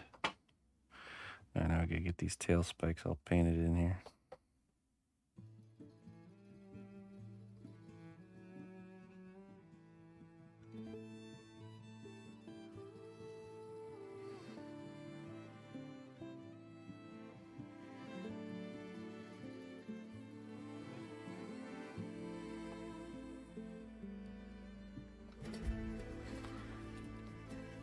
Doing good.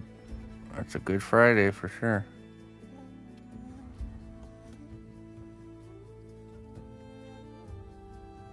Got a very generous raid at the beginning of the stream today by Mr. Smoke and his crew. Meeting a lot of new people.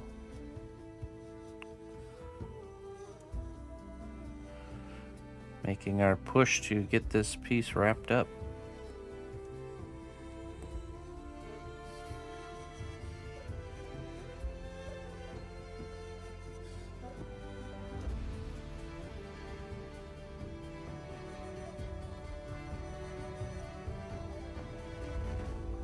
$600 Vix.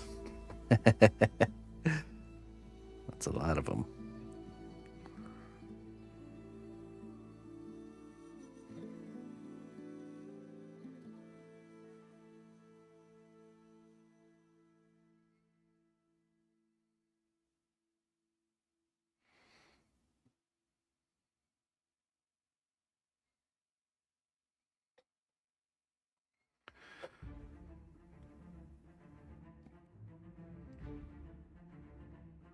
Did Smoke, he played Escape from Tarkov, didn't he?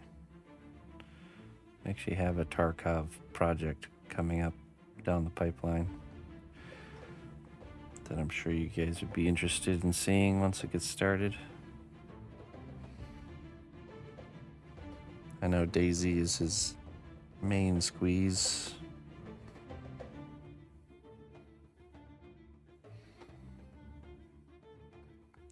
You know, I always wanted to do, I used to play a lot of Rust, especially old school Rust. I always wanted to do like some like classic Rust characters with like the different outfits. Like after they did the remake and they had those bucket helmets, there was like a blue bucket with like a hole cut in the for the face hole, you know, like just like taking like just making little like scenes, you know, people chasing each other around with rocks. I just thought that would be fun.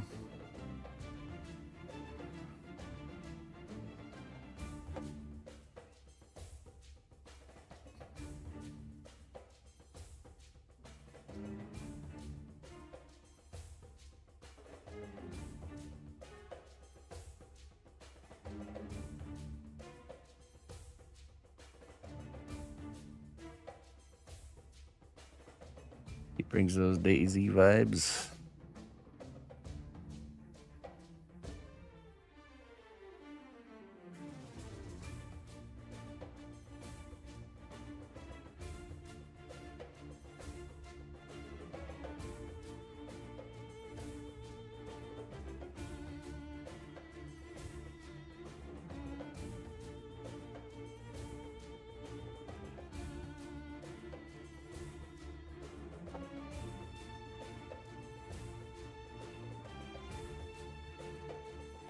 Whatever happened to that? Is that D&D game that was kind of hyped for a while? That was kind of like a Tarkov style game. Is that one still going, or is that kind of fizzled out?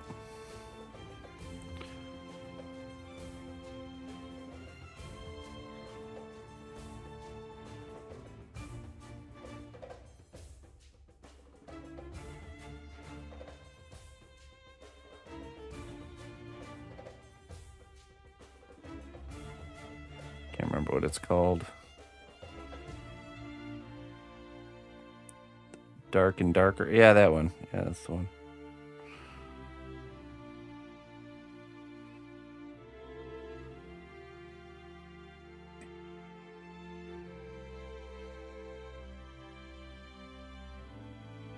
$18 finished his Woodland Gremlin. You should go check that out.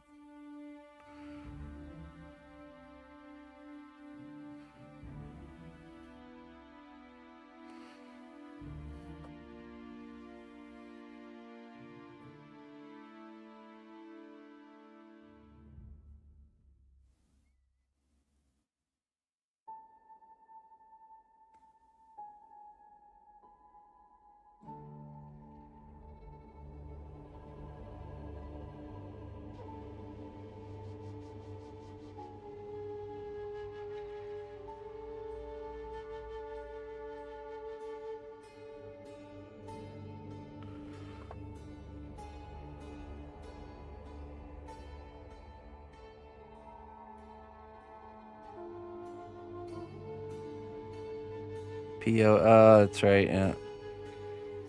PoE 2 came out.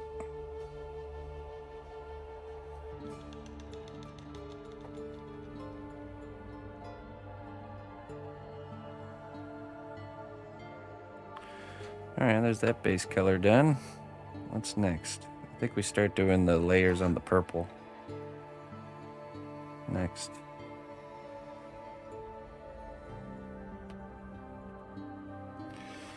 Highlights and shadows of purple.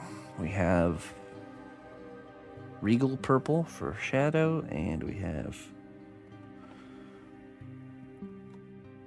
amethyst purple for highlights. We'll do the highlight first.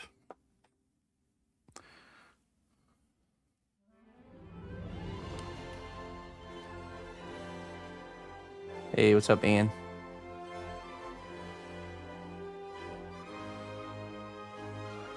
Good afternoon to you.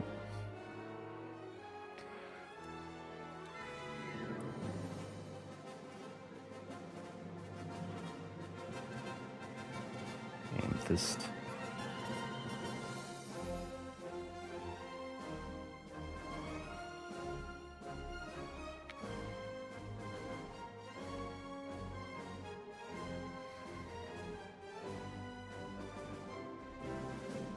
What was the wash you used for Tyranid yesterday? These it's quick shades by the Army Painter. Life is good. I can say for sure, life is good. Friday. It's been a really good Friday. Really good Friday here. Okay.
Das Shift. Hello.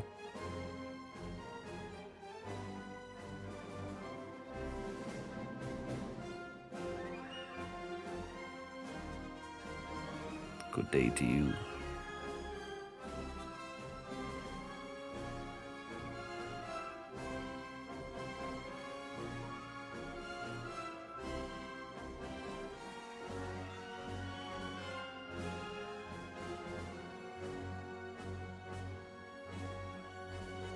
Hello.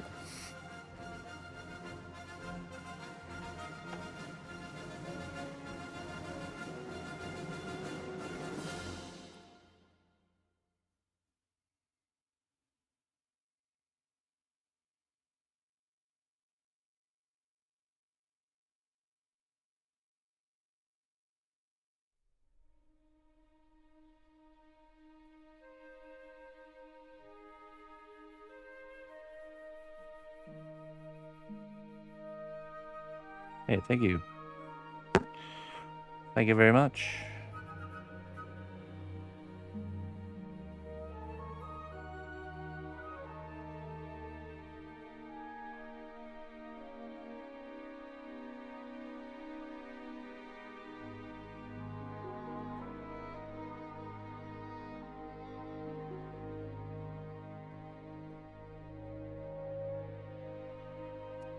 I think I've seen Sarab today. I can't remember if I've seen Jones, though.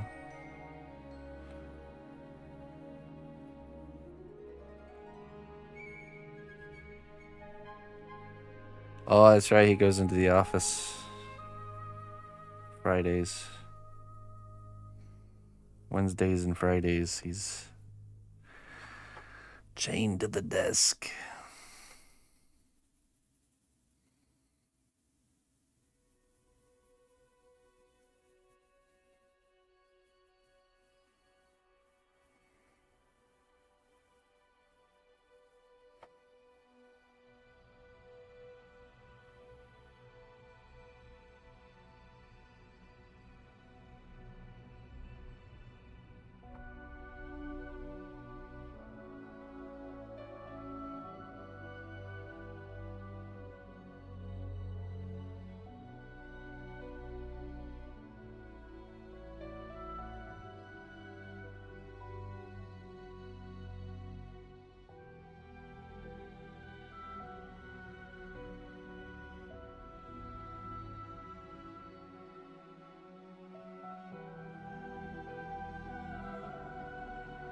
If anyone's curious, I do a crowd-funded free how to sculpt class. If anyone's wanting to support that cause, all tips from now until the end of that class go towards it. This lets us keep the classes free and helps me keep food on the table. The next class will be how to sculpt a robot.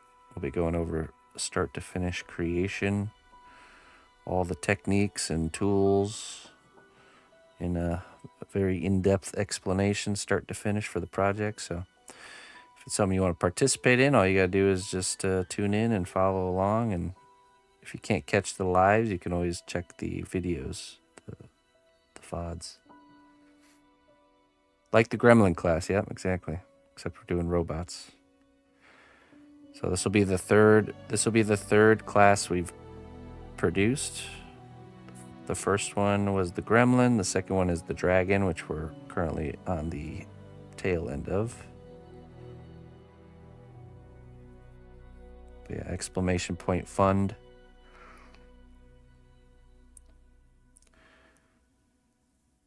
Unfortunately, bits don't go to the tally. I'm pretty sure it's just PayPal tips. I mean, maybe I can manually add it. I can probably manually add it. Stuck at the hand. You know, the hands was a challenge for everybody. So just keep pushing forward. Know that that's perfectly normal part of the process there. Yeah, everybody got stuck on the hands, which is normal. Like I said, it's just one of those. There's certain things in sculpting that are just very difficult to do. Hands is one of them.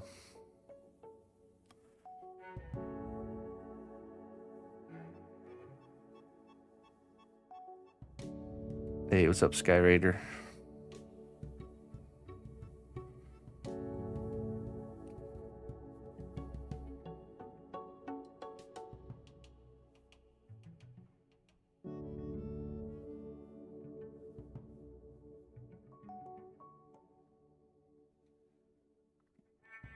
My goal with producing these classes is that we will eventually have a whole inventory of free classes of different projects that people can follow along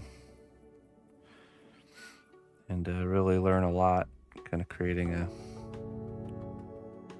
almost like a database of just various projects. Also, each time I get to go through the ropes of teaching, I feel like I get better at doing teaching, you know? It's like a practice for me, too.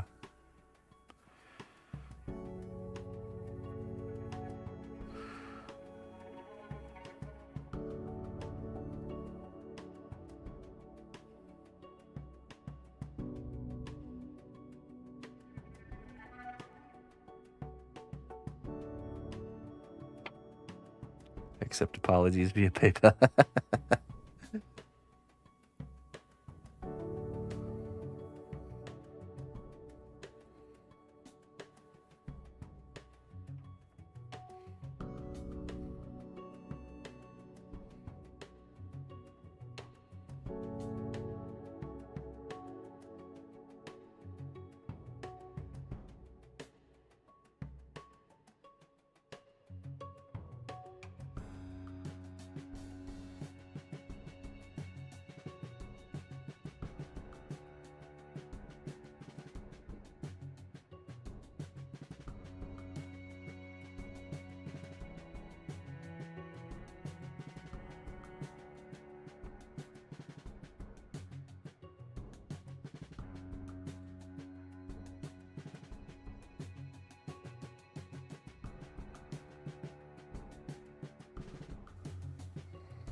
Right.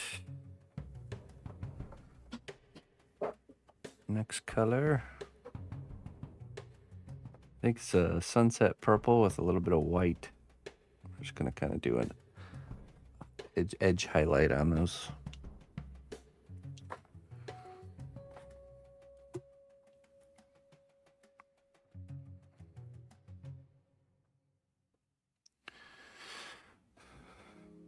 Greatest fantasy movie of all time. In a world of selection and diversity, I don't understand how people can pick favorites of things. Like, truly. It's just like trying to say what meal in the entire world is the best, greatest of all time. There is none. There's like a tier. It's like a tier system. Above a certain point, there's this group that are the best, but there's no one singular one you could really pick.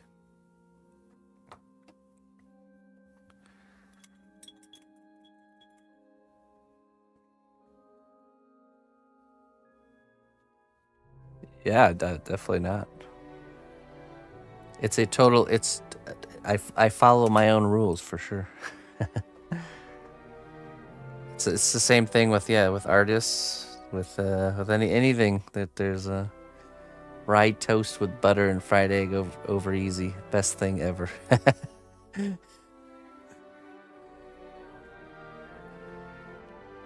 Is that what you're having right now, Looper? You know what the tastiest and best meal is ever? The meal you have after like a 3-day fast. Okay. It could be literally just like a roasted potato with no spices or anything.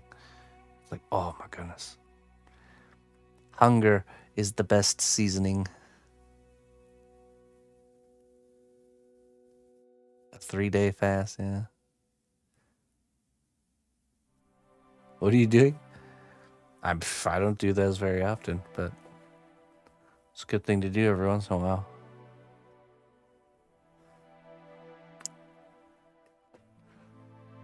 Very, very healthy.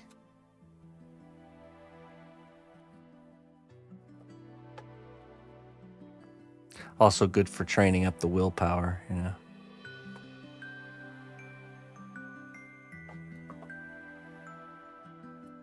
I need more willpower.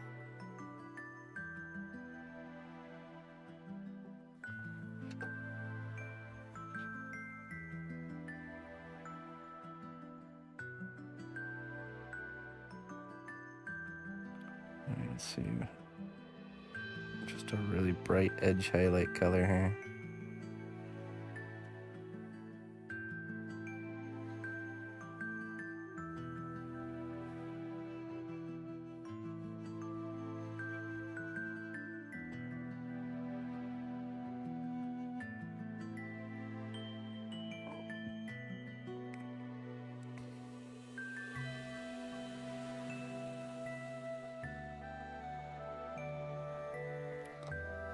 Oh boy, that was muted, wasn't it? Oops.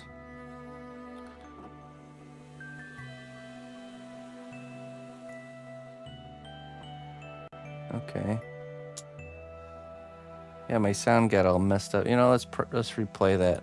Sorry about that. Hey, thank you so much for the $5 there, Lemon Cheesecake. I appreciate that. Let me replay it. For some reason, all my sound stuff got like reset before the stream today. So. Let's see. Oh, go back. Recent events. Let's get a replay, shall we? That's a lot of coin. That'll buy you quite an axe. Please, come in. It seems like it was loud. Is that loud?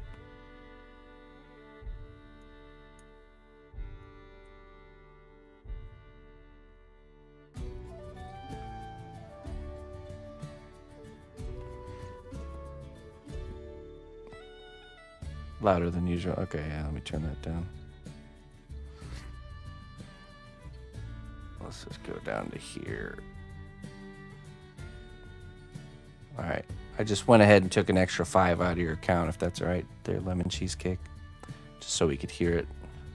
Let me just hit the refresh a few more times here. What the? Wouldn't that be funny? No, it wouldn't be funny, but...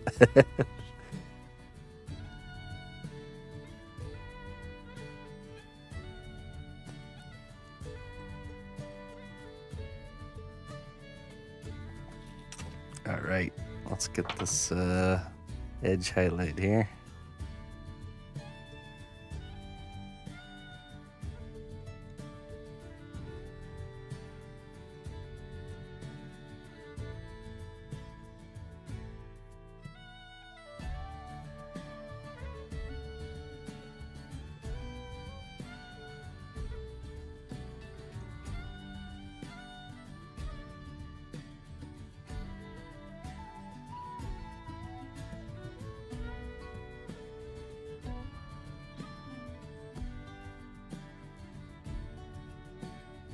A little bit lighter.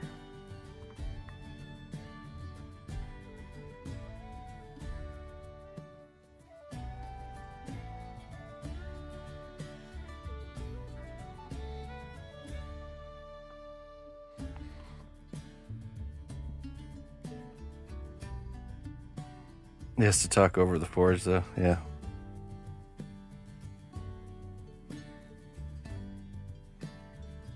True. But I mean, those medieval forges were pretty quiet.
Nice.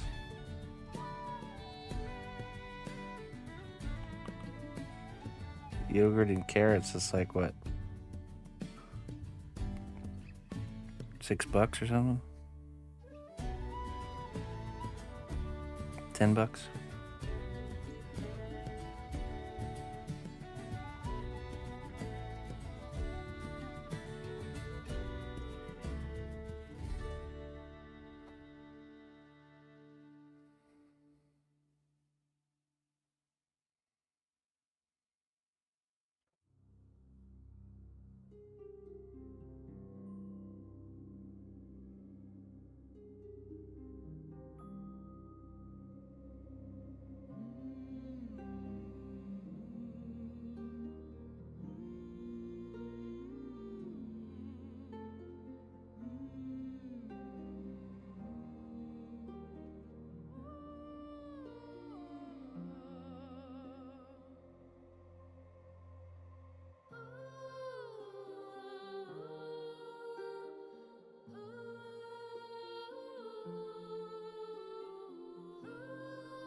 Just took the loss. I've done that before.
I made a long time ago. I made a project, a Swarm Lord, long time ago, for this guy named EG In Control. If you guys remember him, he was a streamer, real good guy. He commissioned Swarm Lord from me, but haven't made one since. Yeah, rest in peace. Yeah, he was a fan. He was a fan of my work and really helped support my earlier days. You know, by rating my channel here and commissioning work for me. Oh, good guy.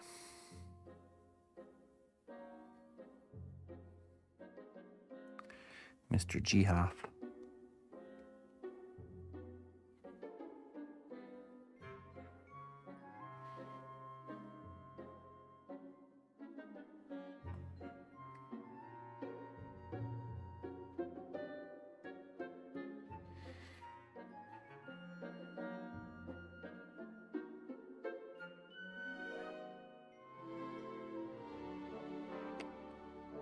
It depends. Yeah, if it's I'm not very picky with stuff like that.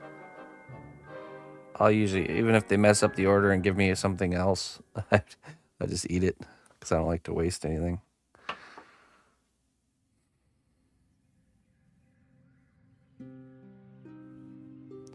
Hey, Motley. Hey, thanks a lot, my friend. I appreciate that.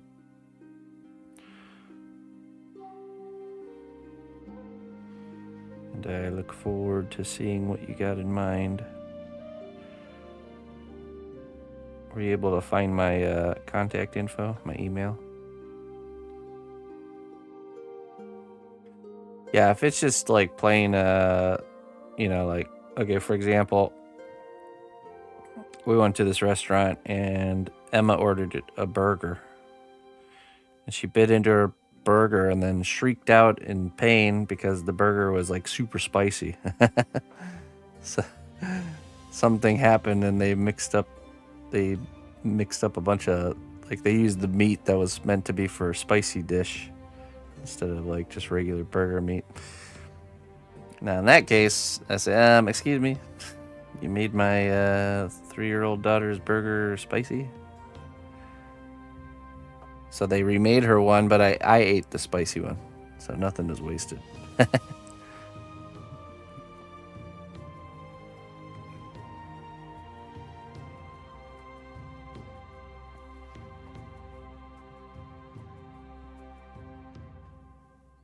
Awesome, Motley. Sounds good, my friend.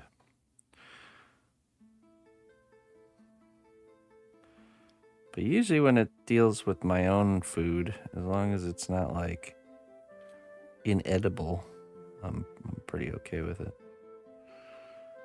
If it's just like burned or something, then obviously it's a problem. But if it's like, oh, we accidentally added this topping to your pizza, that's fine. I'll eat it.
Hello, Ice. How you doing, my friend?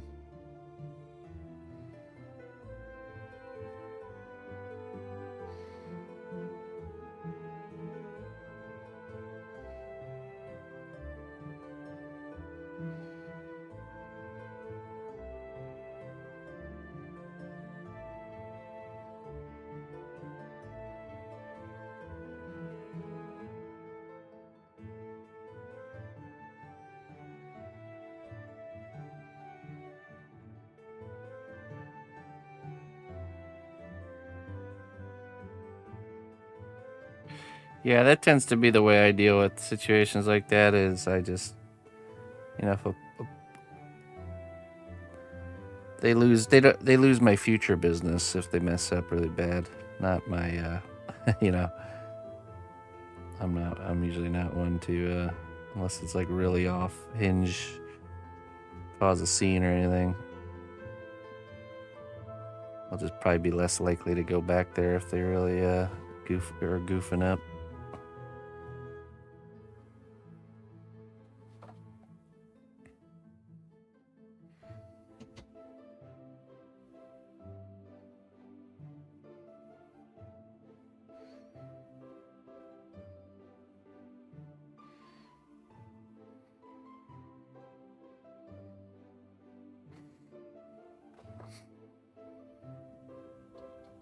But I also think there's a place for.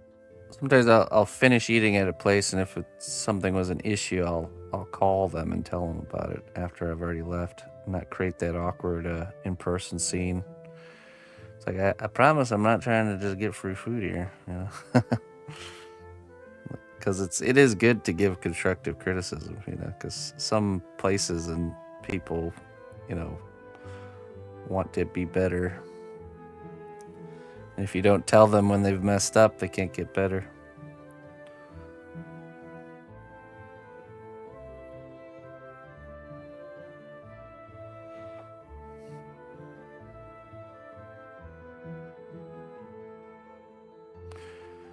All right, that's it for the edge highlighting.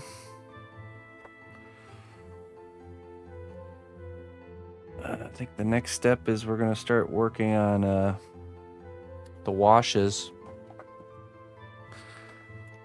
But first, let me refill my coffee. I'll be right back.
All right.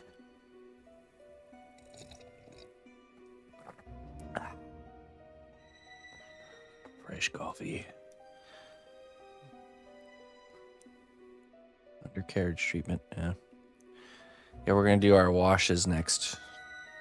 This is when it really comes to life.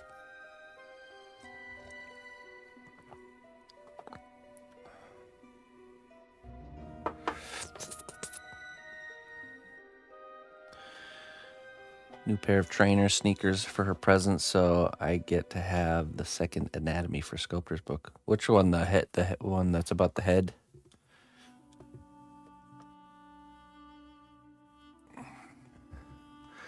Money saving tip: don't celebrate any worldly holidays. Try it for 1 year. I promise. You'll feel this freeing sensation, this unshackling. Give it a try. Just 1 year. That's all you gotta do. It'll break you from the rhythm.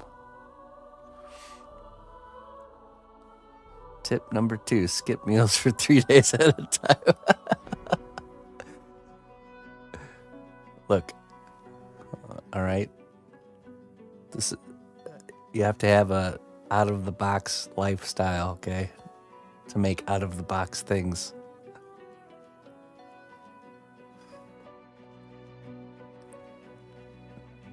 The best way to think outside of the box is just to be outside of the box, and then you don't have to try and think anything. You just live life normal. Hey, Fedeka.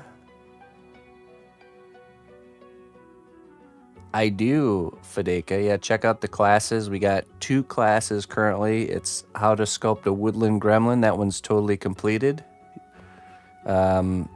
Class number 2 is how to sculpt a dragon, which we are in the last episodes of.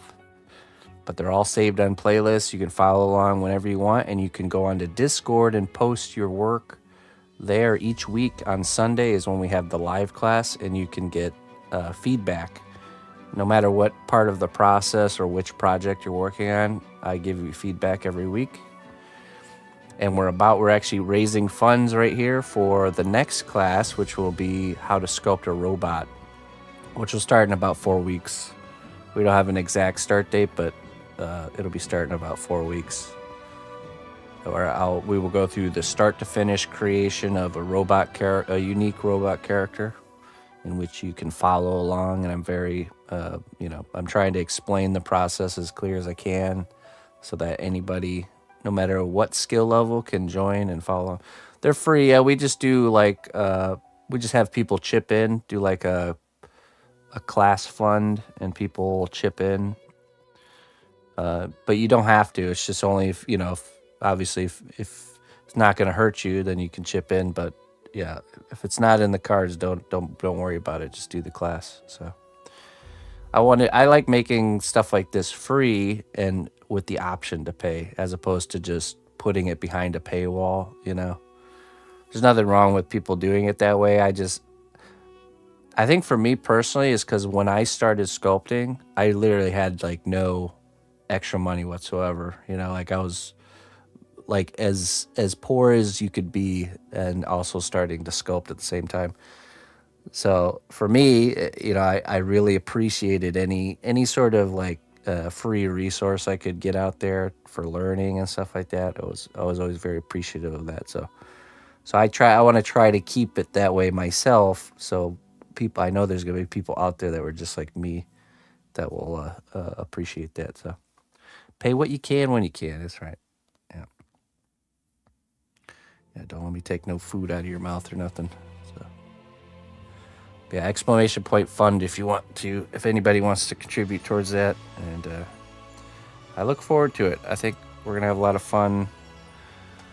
I wonder if I should give you guys a sneak preview of my reference board for the robot to give you an idea on what we're kind of going for here. Yeah, sure. Let's take a look. So these are just some ideas, some references to kind of give us inspiration so you can see the direction of the project. But here we go. These are the kind of inspirations that I have here. Kind of like a really, I like those goofy, rusty looking, friendly robots of some sort. So this is what I got so far. Yeah, Grr, they all have that same type of personality or character. Of course, we're not doing any of these specifically, but we're using these as reference and inspiration to create our own unique robot that'll be in the same kind of manner. So, Cerubs, yeah. I just always liked, like stuff like this is always so cool to me. Like this rusty, gentle, goofy little robot. So, something like that. Well, I normally don't take coin from magic. He doesn't normally do that. This is a special case.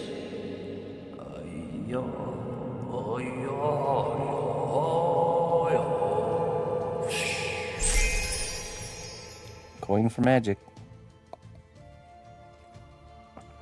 Hey, thank you very much for chipping in $25 to the class fund there, Fedeka. I appreciate that. Appreciate that very much.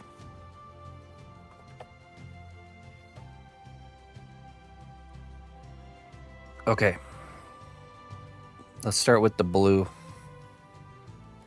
Blue tone. I'm excited. I'm excited for this next one. And that's kind of how we'll do it. I'm thinking after the robot class, as long as everything is successful and everything gets funded and goes off without a hitch, the next class will be something, we've been doing this will be the third kind of full character we've done. I'm thinking about branching off into like some smaller projects, because I know there's people out there that would benefit from doing not as big of a scope of a project, so we can actually reach the finish line. Like maybe a class on doing wall hangers, or I wanted to do that magic potion class where we do LED lights and we design a magic potion kind of like desk decoration. A wall hanger is a piece that just hangs up on a wall. So it's usually like I don't even know if I don't have any recent ones right now. I just have this really old one.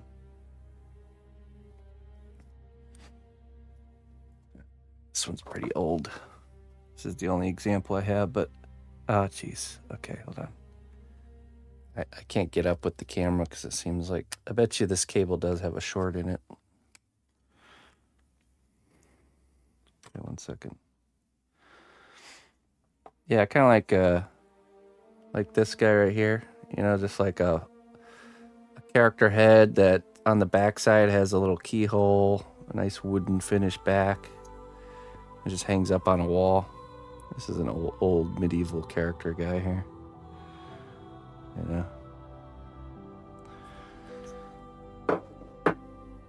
Real simple to do, and just it's a good way to like complete a project in a couple of sittings instead of having to spend weeks on something.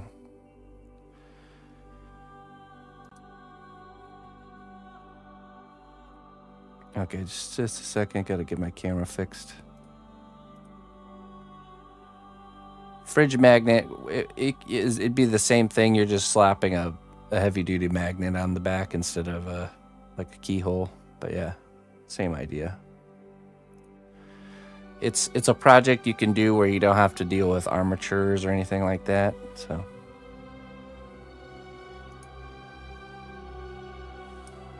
I could see a make your own fridge magnet class doing really well. Bet a lot of people would be into that. Oh, don't worry, we're gonna do the potion class. It's gonna happen.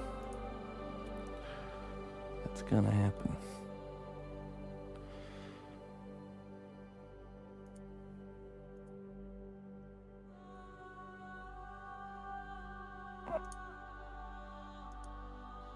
Okay, so we got our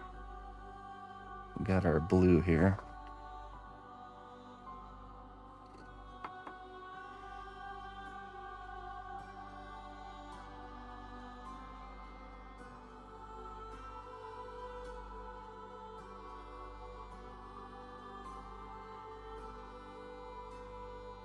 Oh, you know what we forgot? I'm getting ahead of myself. We forgot the shade color. Oops. Oops. Let's just no problem. Just rinse this down with some water. And we're just gonna get rid of it. Yeah, good as new. Okay, now this right here, Regal Purple.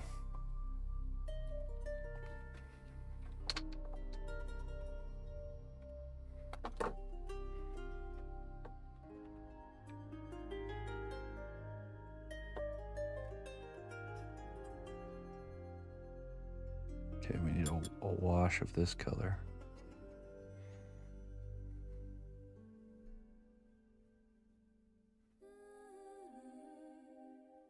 Traditional undo button, yeah, right. With acrylic paint, you can always undo if you do it right away, or you just kind of douse it with water and then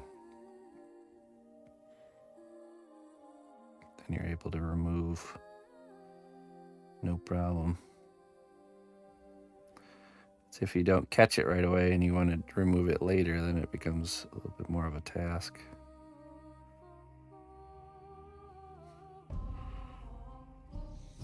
There we go. And then I rinse my brush and wipe off most of the water, and then I go in with this moist brush and I just can feather out these lines. So a way to blend here. So we don't have that hard fall off. What do they call that? Wet blending? What's the official term for that? I think wet blending is when the paint is wet, both the colors. Rinse the brush, wipe off the excess water, and then we just touch just the edge of that paint area. Just pull it out. Blorging.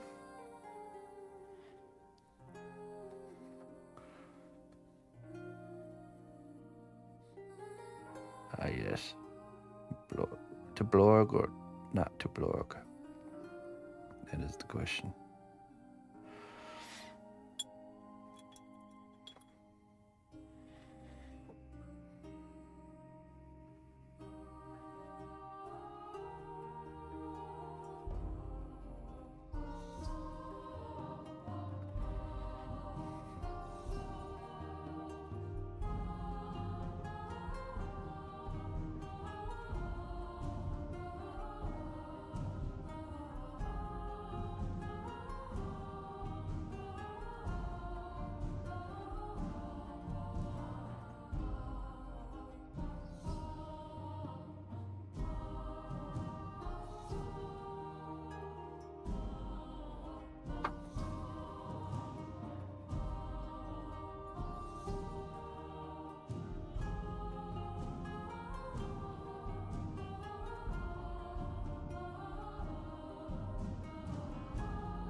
What a difference, right? See how much more dynamic that is with that shadow color.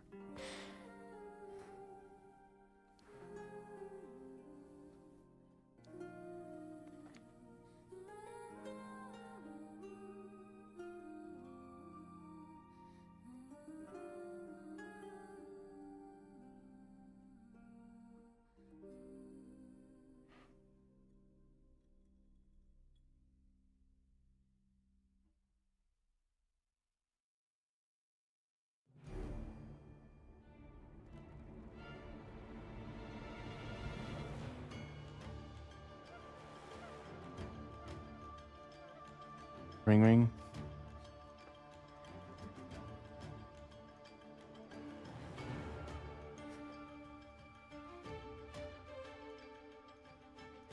Come in.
Okay. Do on the head here.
Yeah, we got a big raid from Smoke earlier.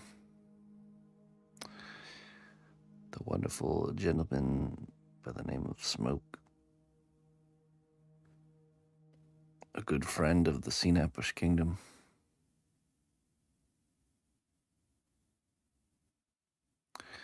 I think he found out about me because of Sequisha. I think he watches Sequisha, and Sequisha raids here every once in a while too. And Sequisha, me and Sequisha used to play League of Legends together before either of us were streamers. So, just random small world moment. We just played League of Legends online. Never joined voice chat or anything. We're just on each other's friends list and played. You know how you make those random friends in a game, and you only really play that one game with them. That was one of those situations. Lo and behold, we both became Twitch streamers.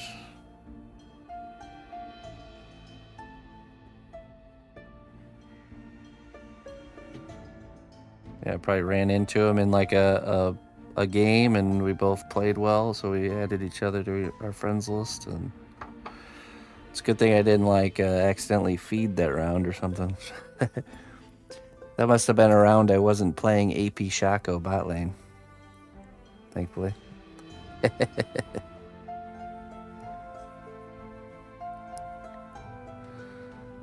I suppose it's a testament to acting and behaving online as you would in person, because you never know what kind of connections you're making.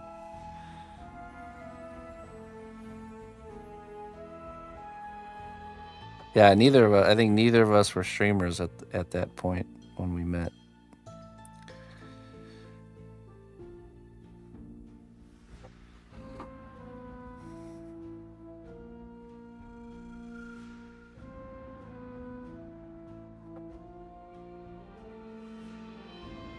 Yeah, so he would periodically, Squisha periodically raids here, and then I think Smoke was tuned into Squisha when he raided me, and that's how he discovered me.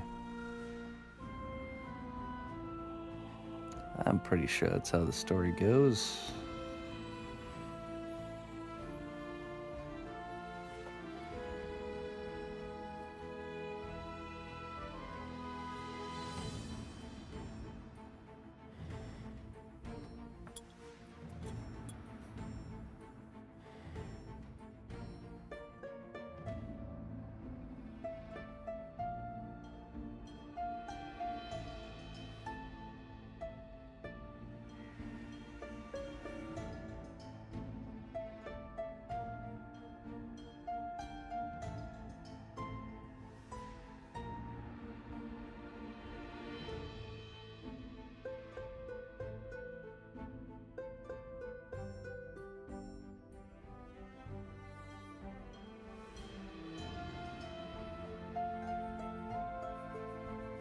Somebody I haven't tuned into in a little bit. I wonder what Mr. Squisha's been up to.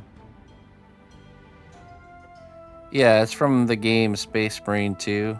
It's from the Warhammer 40k universe. It's like an alien hive bug monster. One of the little underlings. They're called Tyranids.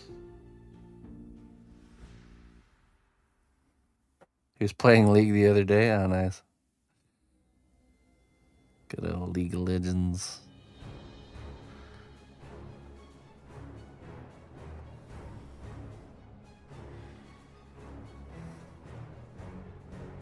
I've periodically, through the years, gone back to League. It's like every time I go back, it's a completely different game, and you have to like relearn everything. It's like, oh, runes don't exist anymore. And every character is different.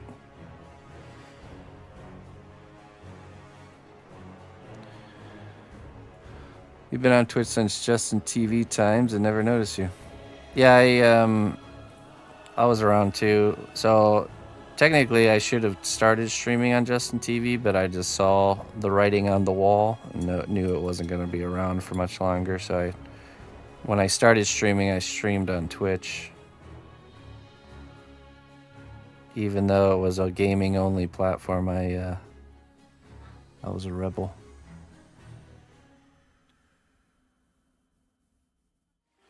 Hail, noble ally. Please accept these treasures as a gift for your unwavering service to the kingdom. Hey, Opti, how you doing, my friend? Good to see you. Thank you very much for the 42 months. I appreciate that. These are hand sculpted out of clay. And you can certainly send me an email if you're interested in getting any work done. But yeah, it's not 3D printed. It's all hand sculpted, all originals.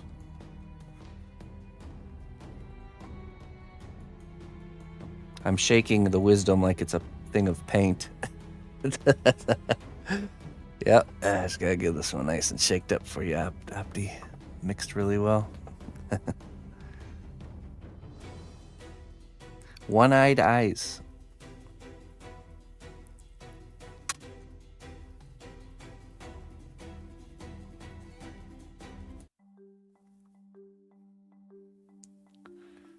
Let's see here. a seal.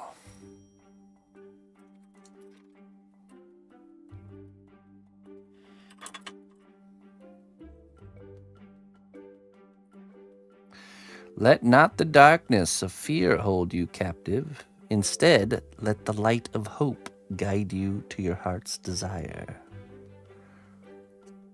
The darkness of fear holding you captive. That's the truth right there.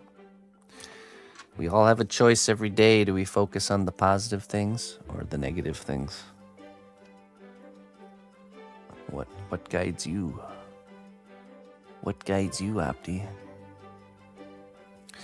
Yeah, technically I have parts. I have parts to make more Tyranids. So if anyone's specifically interested in a Tyranid, it would still need a lot of traditional sculpting to put them together, but I'd be able to let those go at a way less rate than if you were to get something made from scratch. So, especially if you're thinking about getting it unpainted so you could paint it yourself.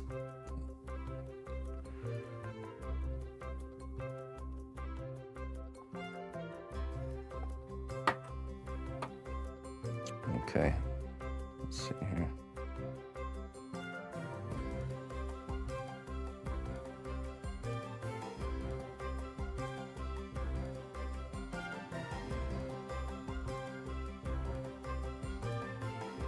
My original game plan for this piece was to make 8 of them.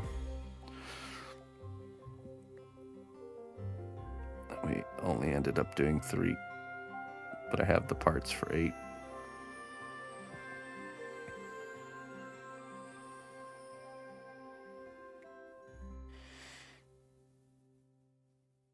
No, I made my desk.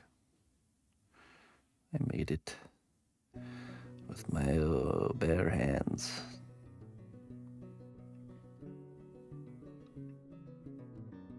Just punched a tree until it formed into shape.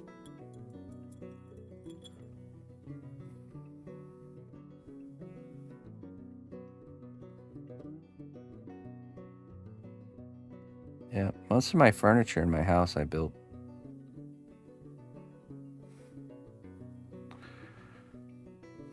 With a tree jitsu. It's the art of punching trees until they bend to your will. Practicing it for a while. Even sculpted the cameras. Yeah.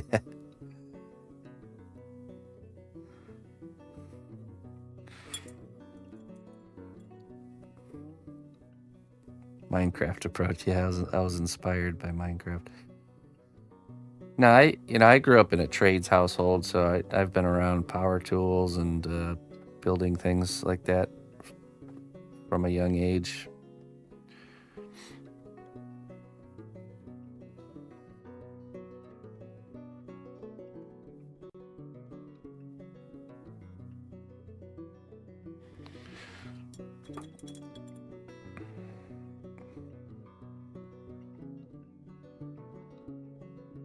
It's nothing super fancy, but it definitely does the job, and it is way more sturdy and longer lasting than stuff you can buy from stores. Okay, there. Now that section is done, now we can move on to the blue like we originally planned here.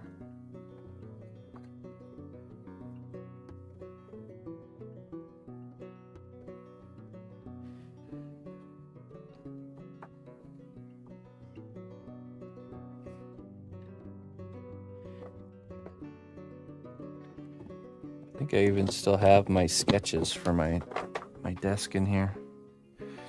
I'll usually sketch out my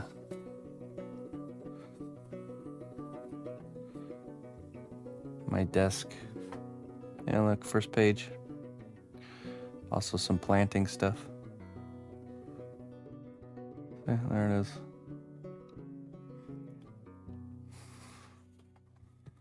That's the desk. What else we got in here? Oh, there's a room plan.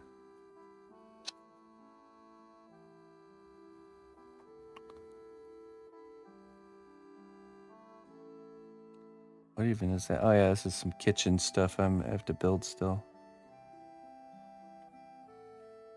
Some kitchen builds.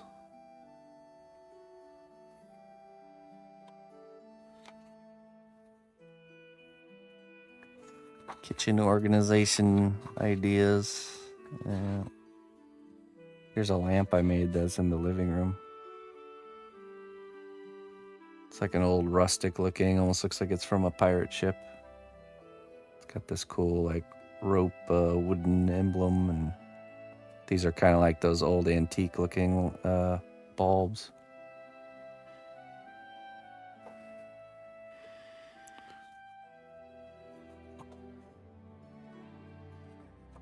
Oh, that's still a really good idea. I had this idea of, okay, imagine this. It's like a little weapon rack that sits on your desk that's loaded up with like medieval weapons. Like this right here. But these are pens, so you take the cap off and it's just a bunch of pens on your desk. I really want to do that one eventually. Are you writing with an axe? Yes.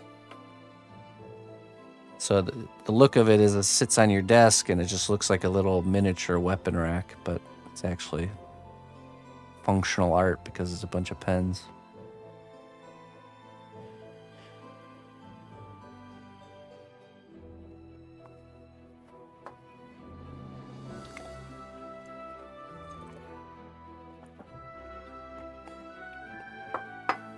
Yeah, that would be the next level, is make them actually like usable, sharpened weapons out of metal.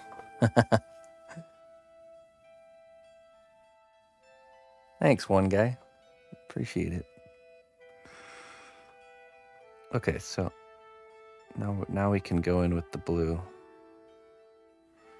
layer.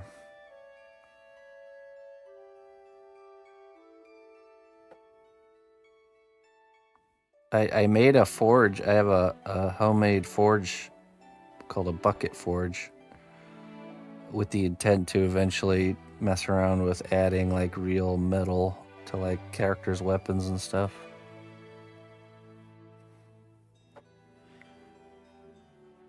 Maybe someday we'll make it happen.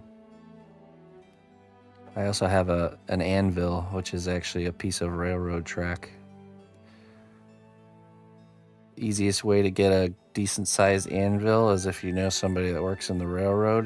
You can ask for like a 1 foot section of railroad track. Perfect anvil.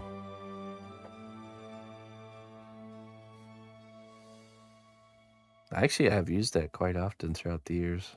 It's been a nice hunk of metal to have around.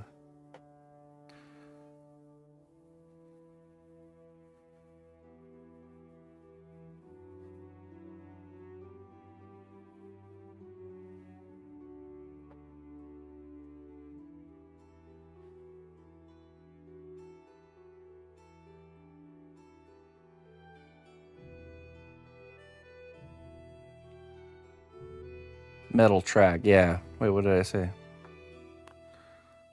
A chunk of railroad. Yeah, the track part, not the wood part.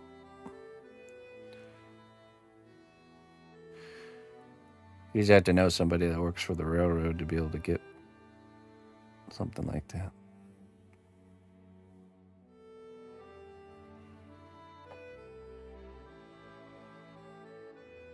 My dad had a friend who worked in the railroad, so he was able to get a hold of it for me.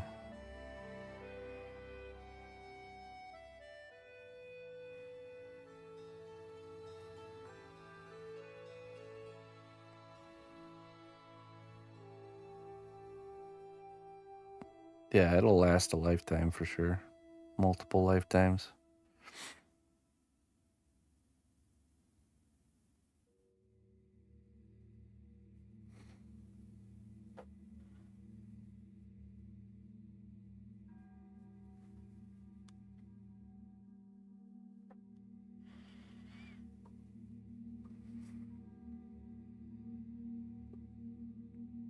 Cold forging, yeah. Yeah, that's fun too.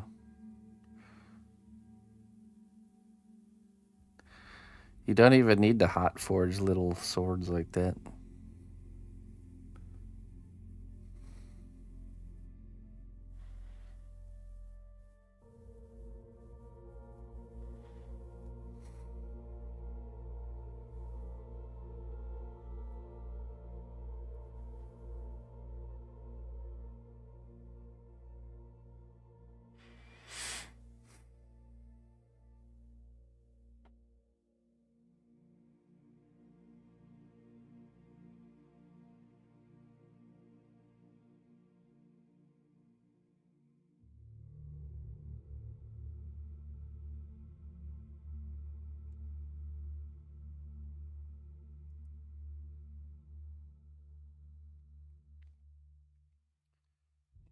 More of this here.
You don't need to use aluminum. You can use galvanized steel, and it'll. If you got a little anvil to use, you can just hammer it out without even heating it.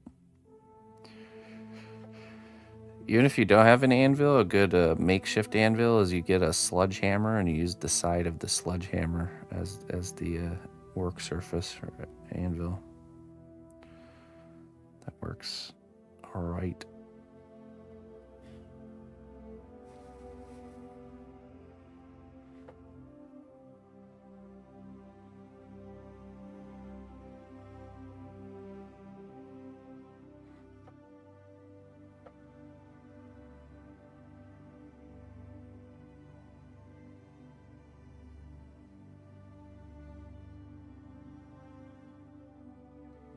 Listen closely, traveler, to what I say. Twitch Prime does not even cost a dime. Mr. Jimmy, welcome to the cnotbusch Kingdom. Thank you very much for your support.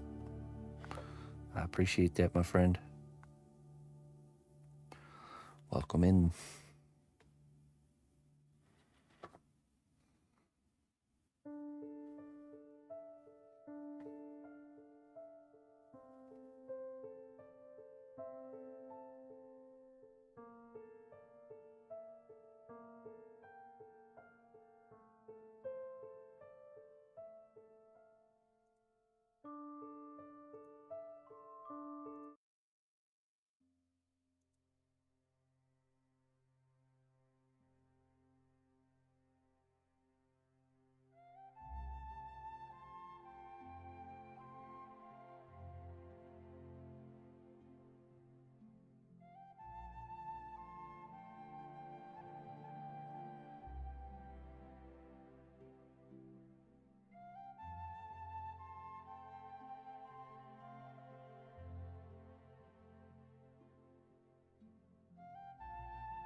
Okay.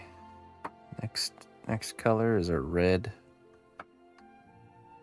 That's going to go over those pink areas.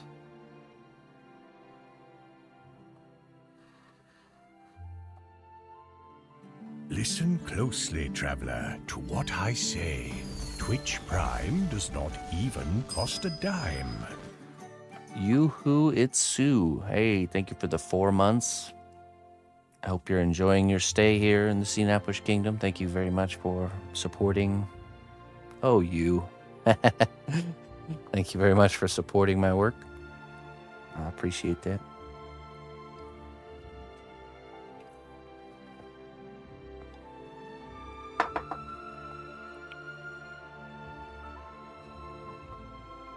Hey, thank you, Obi Stonks Kenobi.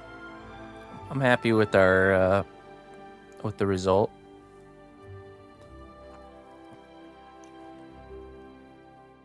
Glad you are too. Okay, we got some red tone here. Let's give it a stonks.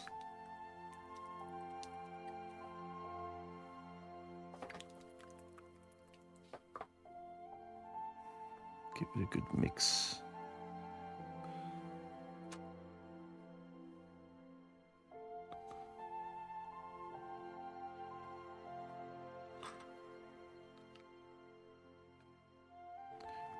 Okay, and then this is gonna go into all these.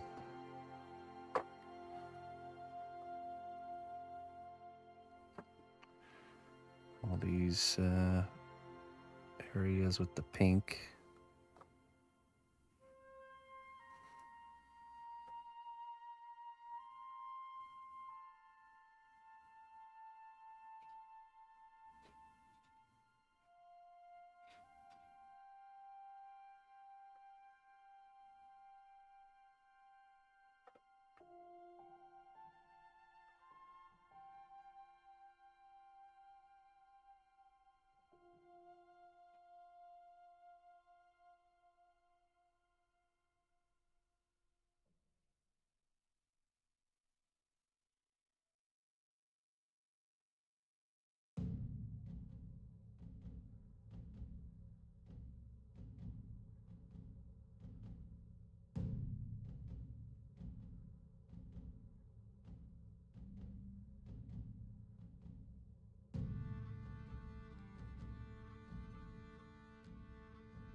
They're called quick shades. The Army Painter is the brand.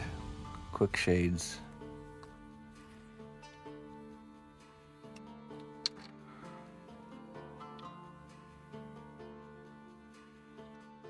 They do exactly that. They quickly shade. In a very organic way, too. I really love how they work.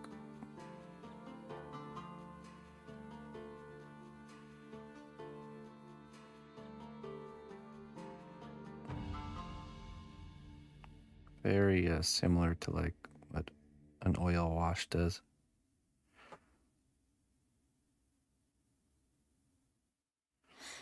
Without having to wait for the dry time.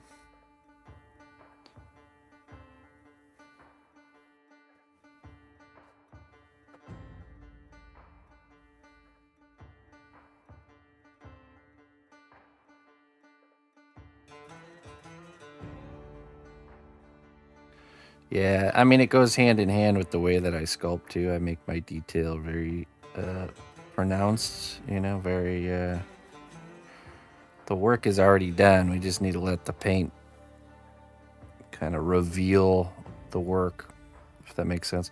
That's why I do a lot of washes and a lot of dry brushing. We're just using the existing texture and detail, just bringing it out, you know.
I do edge highlighting, and I still do. I still push the shadows and the highlights in the same way miniature painters do that, you know. Just not to the same extent, I guess you could say, you know, not as hardcore. I think though highlights and shadows have to be pushed more on a miniature scale because you're working with such a small canvas that you have to do it that way, you know, to get it to like really pop.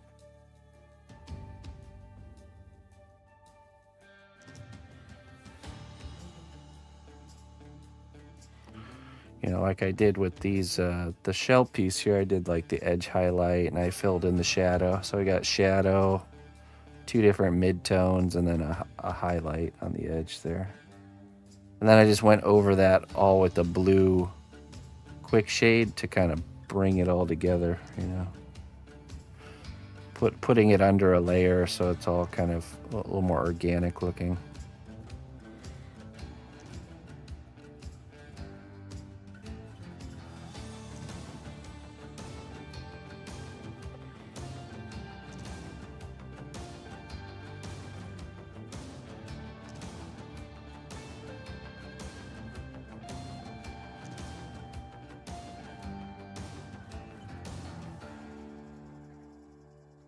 Getting lots of snow by you there, Looney Lorna. It's apparently supposed to be very cold where I'm at.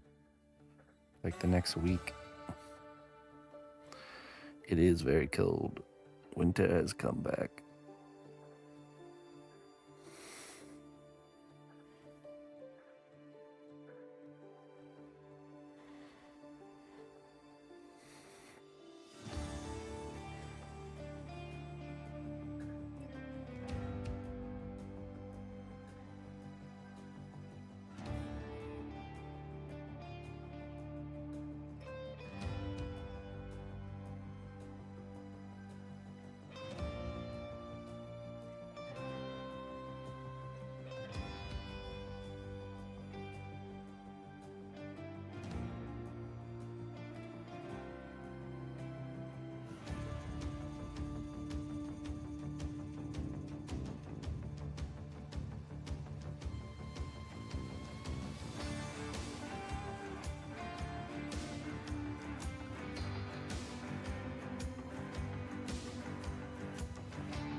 How many of this statue have we made? 3.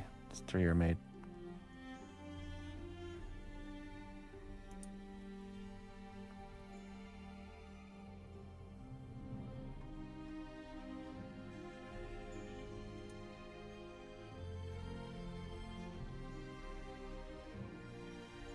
Oh, I see. Okay, now let's see here.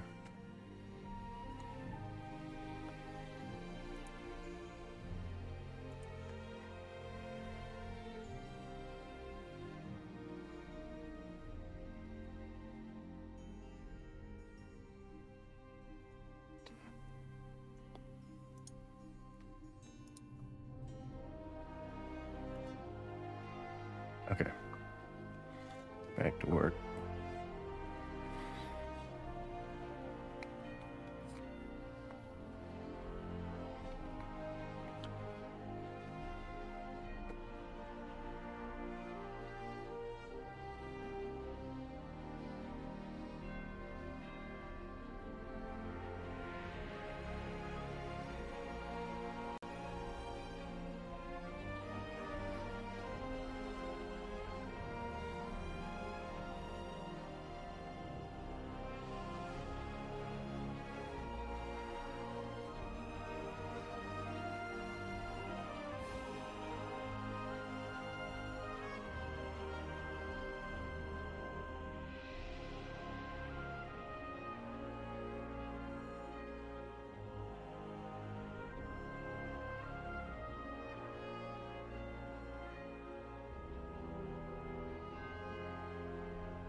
Army of 58. Yeah, can you imagine?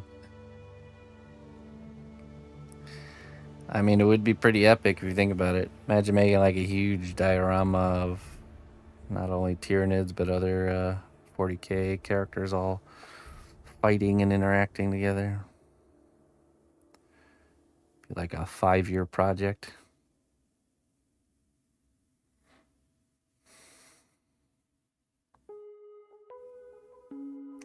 If someone's willing to throw the money down, I wouldn't be opposed to it. Yeah, it'd be quite a task.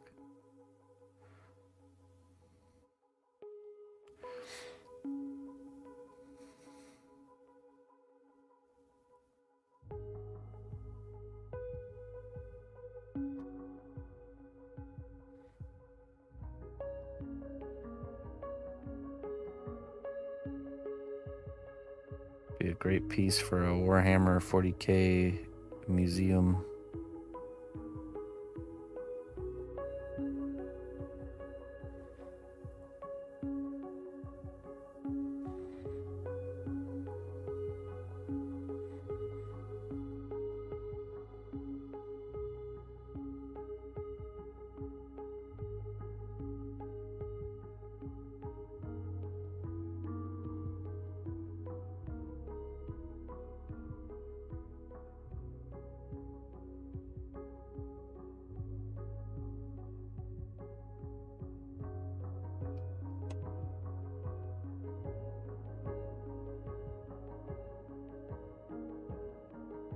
Nottingham.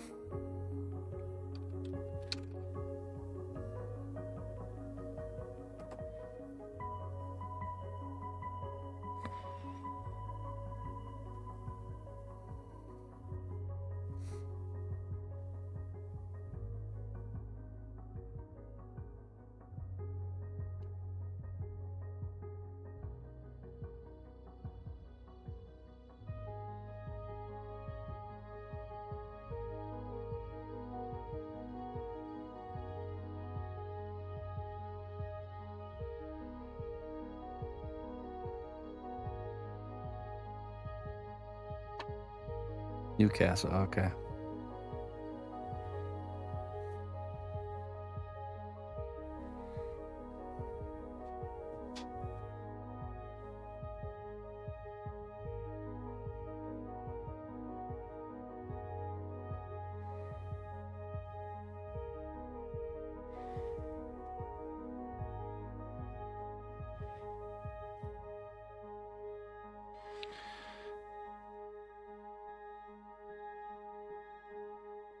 No, I still have them. I also have the original, the master models for this piece. I'll be hanging on to those in case I ever need to make more Tyranids.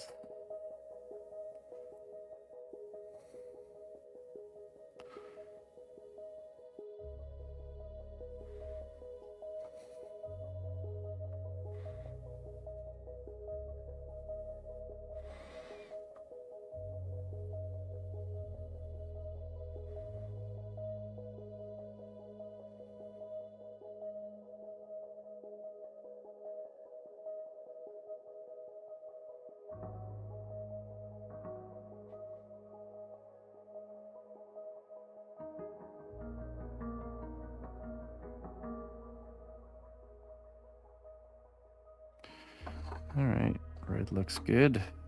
Next is the brown.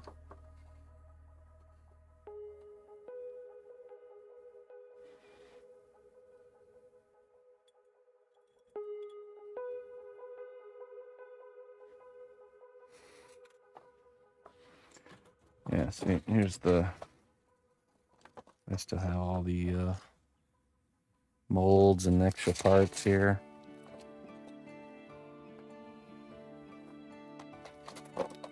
Like I said, I made enough pieces to make 8 of these. But because of the scope of the project, we only ended up doing 3.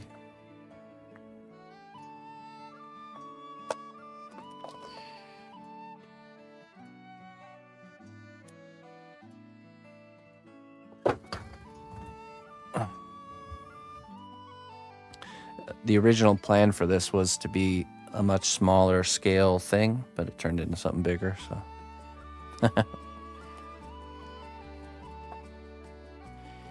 Classic. Anytime I'm trying to do something new, or pioneer a new thing, it's always... It's uncharted territory, so it makes sense that it's difficult to kind of control. Hindsight is always 20/20.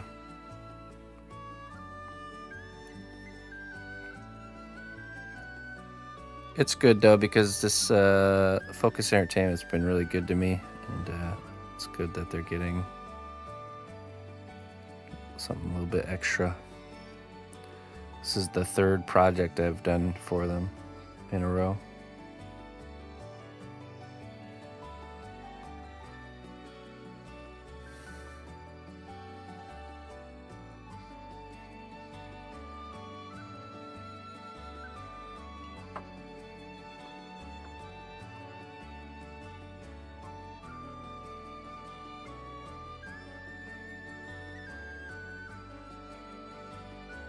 Okay, we'll let that set for a second. I'll go get some more coffee, and then we'll do the brown washes on the white parts here. We also gotta do the black on the bony areas. I will be right back.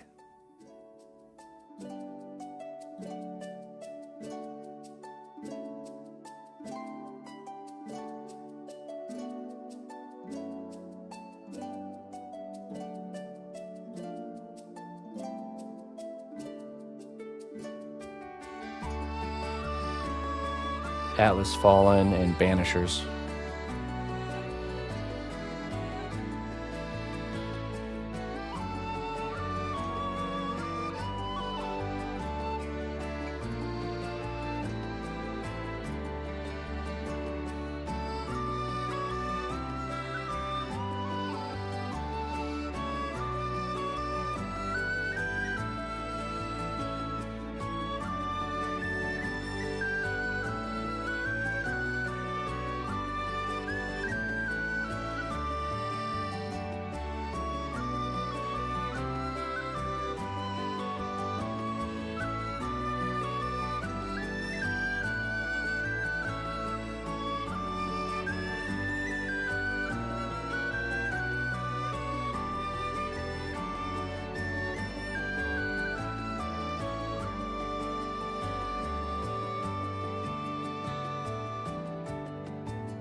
All right. Thanks for waiting, everybody. You're welcome, Bangabago.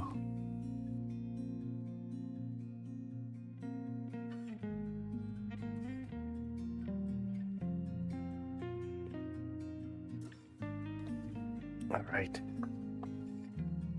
I had to sneeze really quick.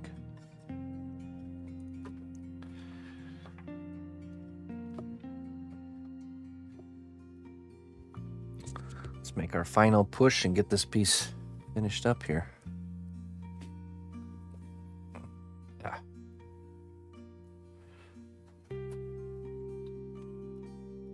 Let's see here. Light tone, dark tone, soft tone. Gonna do soft tone over the white parts of the body. And then dark tone over the bony areas. Can we get a family picture with all three? Yeah, sure. I can show you where we're at. There. We jump into the next set here. Let's see.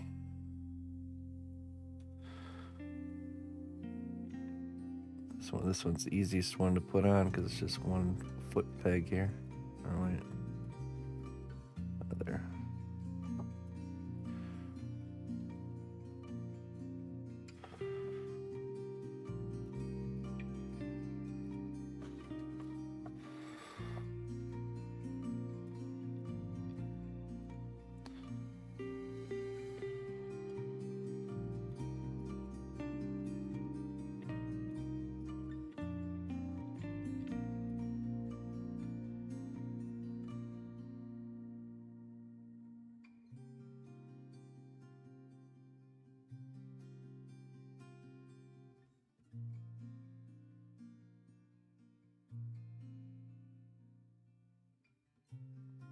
Friends for life. All 30 seconds of it. Somebody needs to make an animated Tyranid like friendship reel, you know, like they met together when they're hatched and, you know, like a whole lifetime in the span of 30 seconds, so they all just get like blown up by some like cigar holding space marine, you know.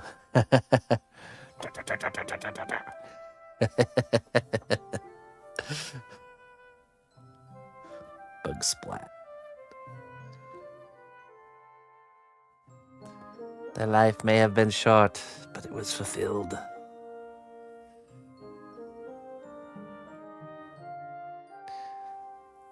Hey, what's up, Kit Checker? How you doing, my friend? Little breach. Okay, there we go.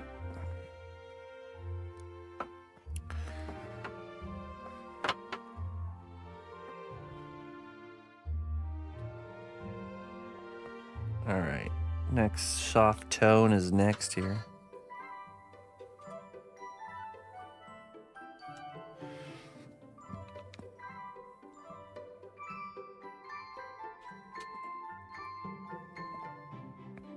I think we use a bigger brush for this one. You know. Yeah, I think we do. Oh, I know. Maybe this one right here.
Indeed.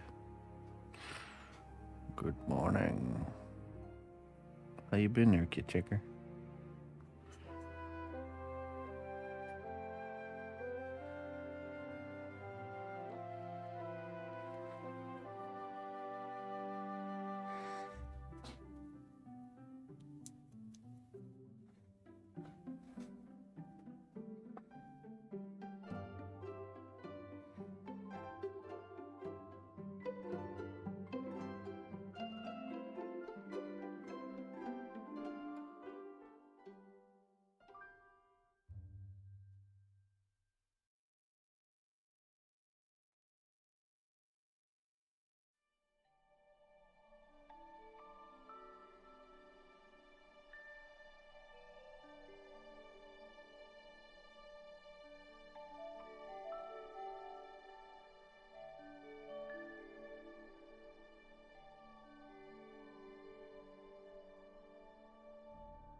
That's right. There's a season for everything, my friend.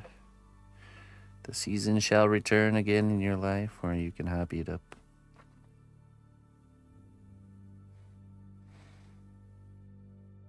Maximus, hey, thank you very much. I appreciate it.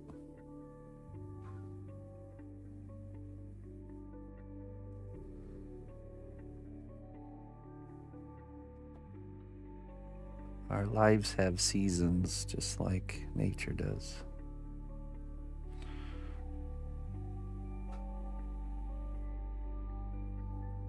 Certainly is the truth.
Oh, nice.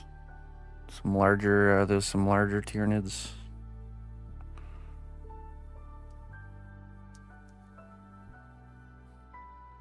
I'm not too familiar with all the variations names.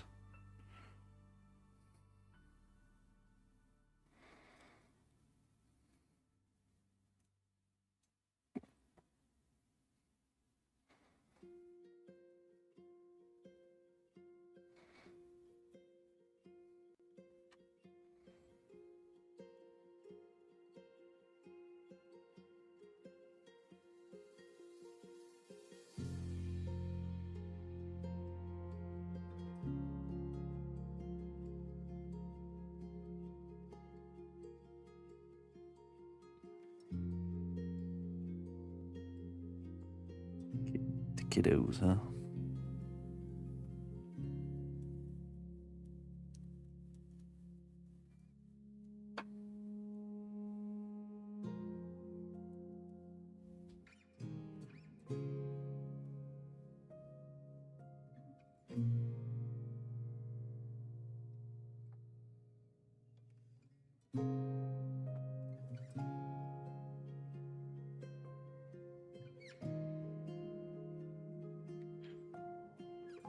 Okay, I actually have to go really quick and feed the neighbor's dog.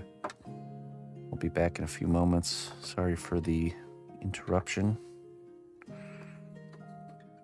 Just sit tight for a few minutes. I'll be right back.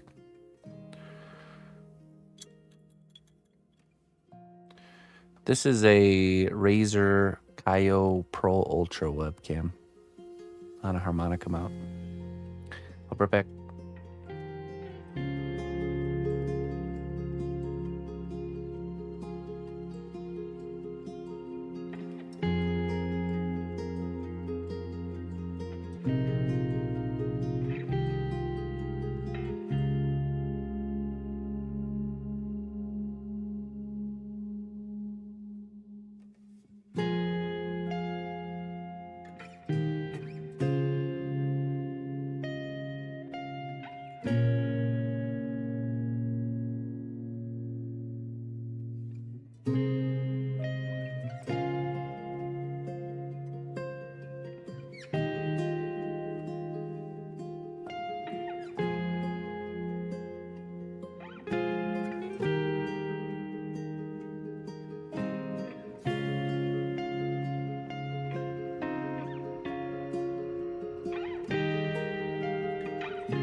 Okay, thanks, guys. Sorry about that. I should have done it when I want be right back before, but I totally forgot. Cold outside.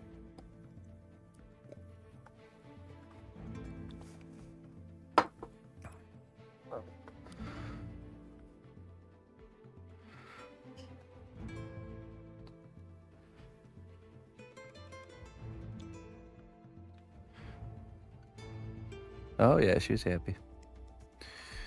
We so our neighbors, one of them's like in her upper 80s, and then the her daughter, you know, she's older too, and they both have health issues, and they both had health issues at the same time, which we ended up taking their. They have a dog named Millie. She's a Labrador, like a vanilla lab. Is that what you would call it? Like a vanilla color. She's a good dog. But anyways, we ended up taking her in for like probably like a month and a half, 2 months, while they were all recovering from, one got knee surgery and the other one had a bunch of health problems. So we took Millie for like 2 months, and while she was here, we switched her over to our home. We make homemade dog food, so you know, make it from scratch with good ingredients and stuff. So we switched her to that, and she was, before she switched over, she's very overweight, you know, probably eating the really cheap, you know, pedigree or whatever. Overweight, having health issues, and, you know, she's only like, I think, 6 years old. So that in that month and a half to 2 months that she was here, she shedded so many pounds and was just living a way happier life, being on the good food. So we offered to them to continue to feed her that stuff. You know, they just take whatever money they would give or whatever they would spend on their normal dog food and just give it to us, and we'll, you know, keep her eating good. So that's what that's all about. She went in for a vet checkup, and the vet was like super surprised because she lost like 10 pounds and just doing way better.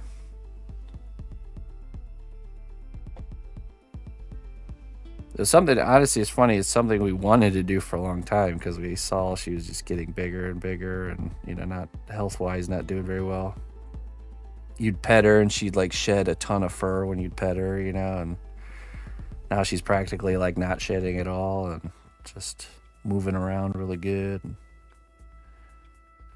We used to be, even before that, we would take her with us on walks. Whenever we'd go on walks, we would grab her and take, and, you know, we have a good relationship with the neighbors. They just let us go grab her and take her with us to walks. So we were doing that, but it's just not enough, you know. No amount of exercise can fix a bad diet. So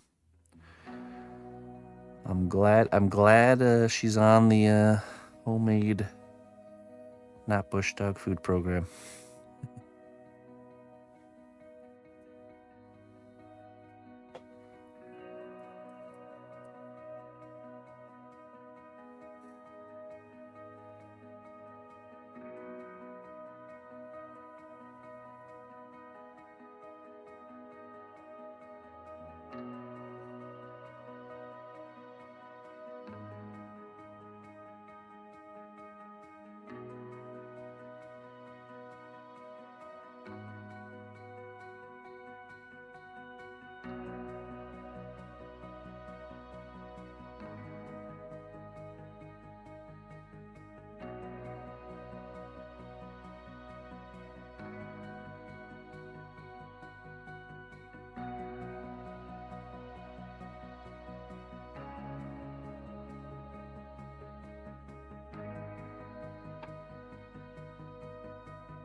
Okay, we need some more of that.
All right, let's do the lower body now.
How you doing, sister?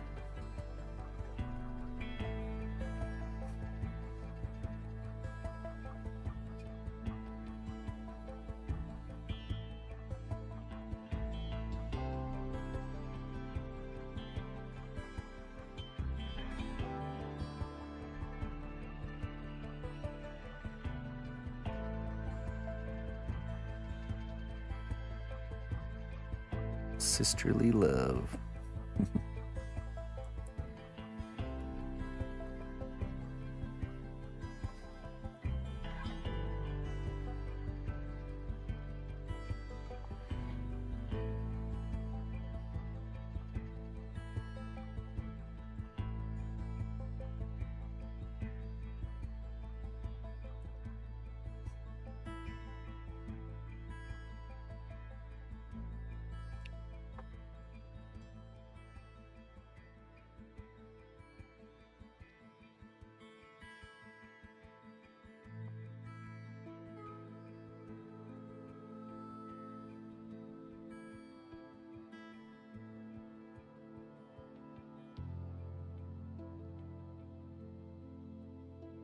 So tomorrow will be the next. Tomorrow is another workshop day.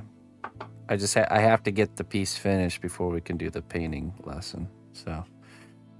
So we'll get a nice long workshop session in tomorrow, and we'll see where we're at by next weekend. Hopefully we can be there.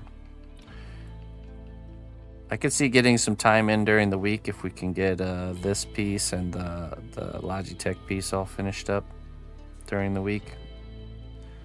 Then we can use the rest of the time. Sunday, not tomorrow. Yeah, sorry, Sunday. So we'll be working on the dragon on Sunday, but it won't be a class necessarily. You can come in and ask questions for sure, but nothing new will be taught. It's just me playing catch up on the work. So.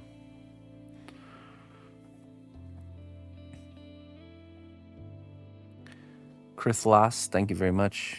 I appreciate it. Just with my current schedule, it's just the way it has to be that if I'm not, I just don't have any time anywhere else to play catch up. So we just have to use that Sunday time for getting the work done. So you're on books now? Yeah, me too. Yeah, I'm doing books and wings. Really, last two big hurdles to get over.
Yeah, it's definitely not a terrible problem to have.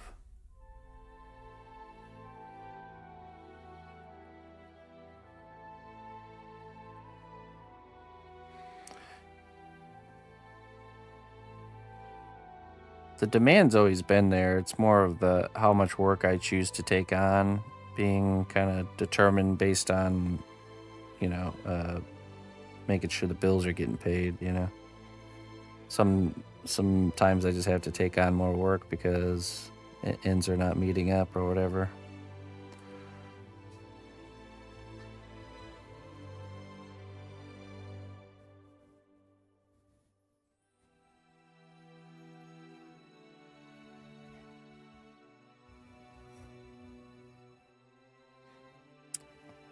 Ever since I started doing this kind of work, there's always been more work than I can do.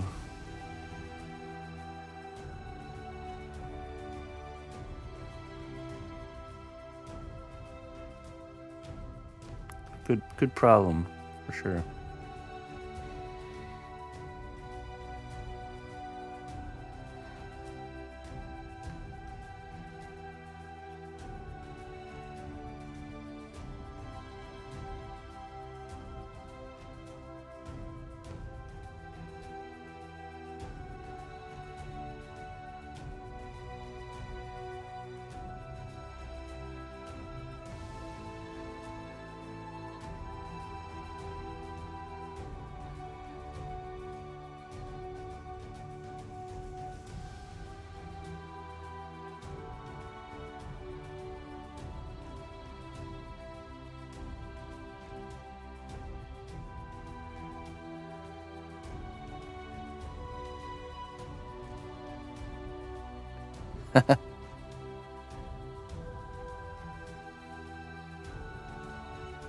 No, I don't think so.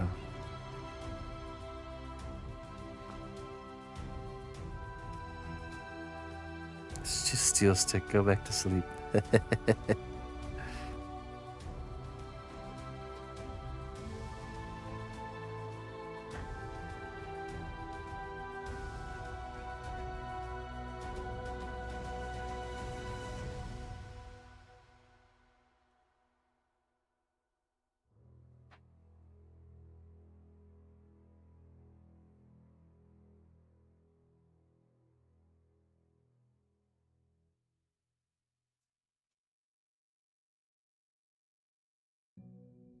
That'll teach you.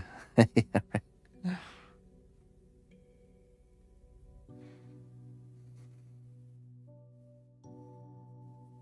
your own fault.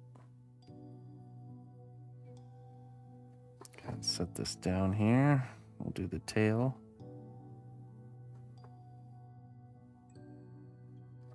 Oop, whoa, whoa.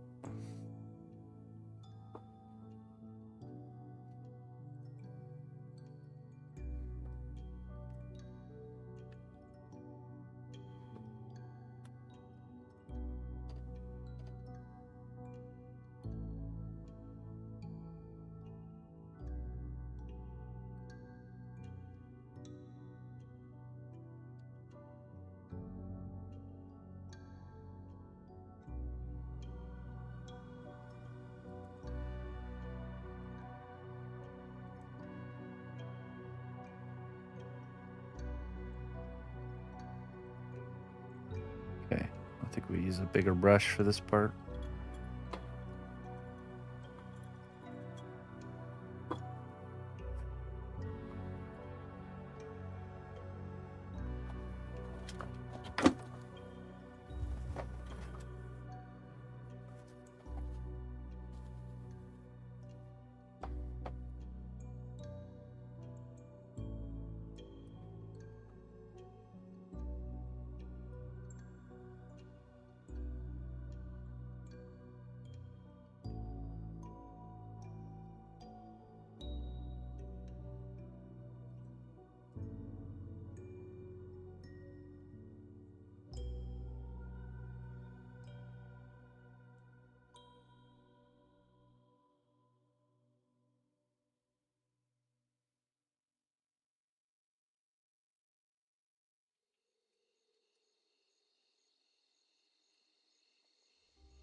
Dried her tears these 4 years gone, on my grave the setting sun.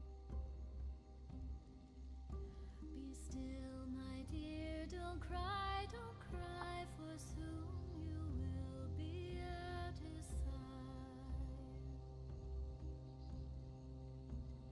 Dark was the night, its wings were red, spread across the sky o'er thousands dead. Be still, my dear, don't cry, for soon you will be at her side. Death is no man, death is no wraith, death is a bird flying. Death is no man, death is not fate, death is a bird flying, flying.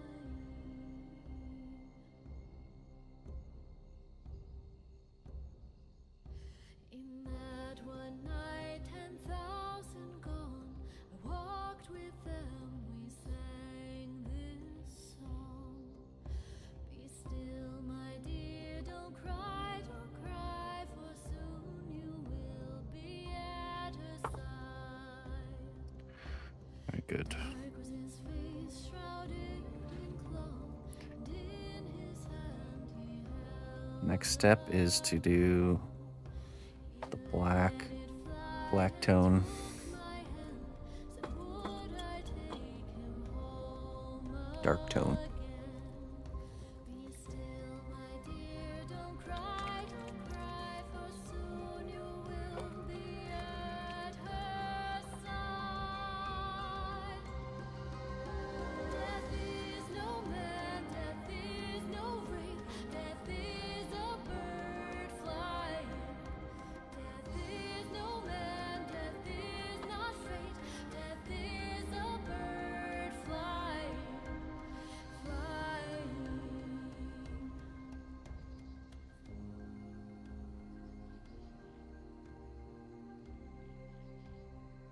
OSL. For what? The eyes?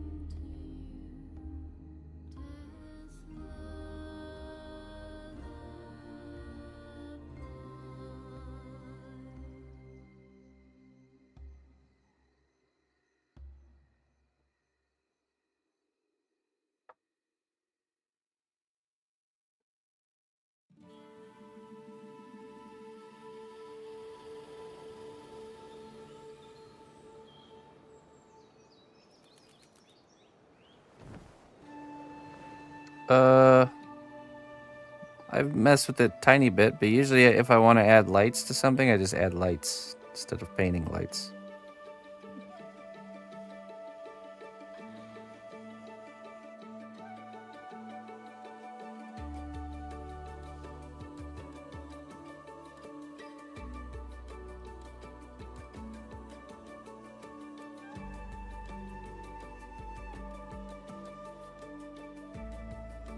The OG OSL insert LED light.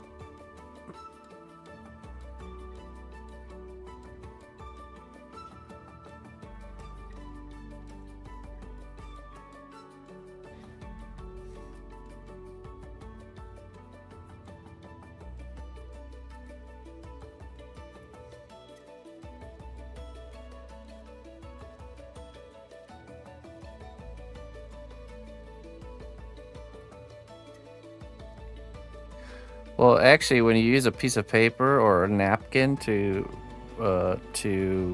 kind of remove the excess paint from the brush, it dries it out too much, and it doesn't. It either dries it out not enough or too much. Whereas when you use it on your skin, it doesn't necessarily dry the brush out, and you can just kind of see. I don't know. It's just better. Better at controlling, you know, what kind of dry brush you got before you use it.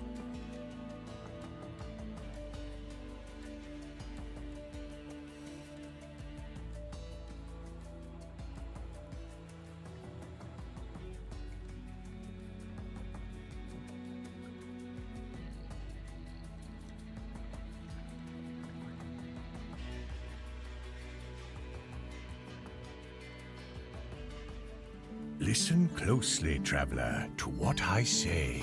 Twitch Prime does not even cost a dime. Hey, Sand Times, how you doing, my friend? Thank you for the 3 months of support. I appreciate that. I hope you've been enjoying your stay here in the cnotbusch Kingdom. Thanks for supporting my work.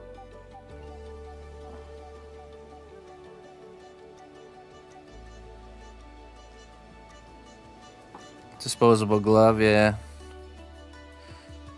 Yeah, you could do that. I just don't like wearing gloves.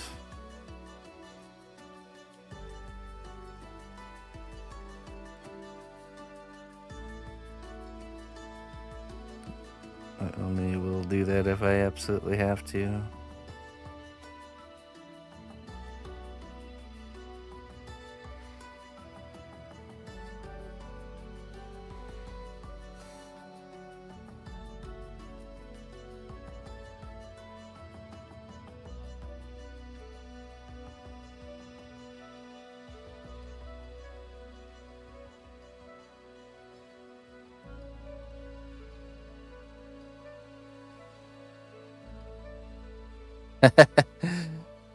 Yeah. I choose to just work with the non-fine tip.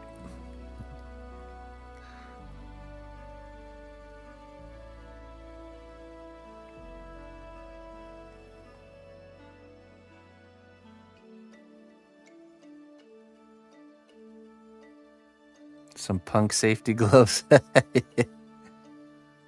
I mean, acrylic paint is not...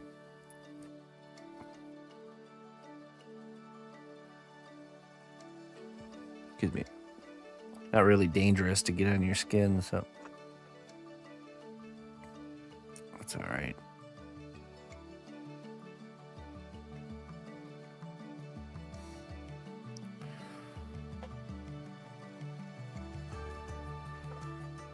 Pretty safe material to be around.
Okay, we need to do it on the tail spikes too, but they are still drying from that brown.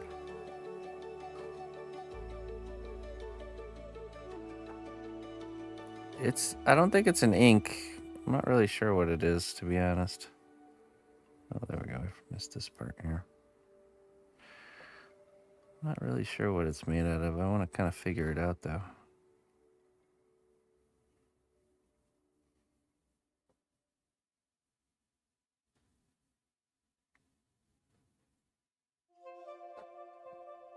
I'm sure if we prowl around on the internet enough, we'll find somebody that's been able to mimic the texture.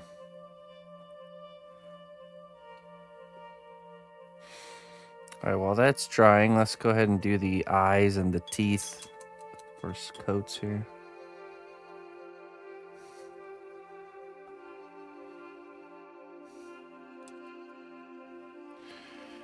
Need a finer brush for this.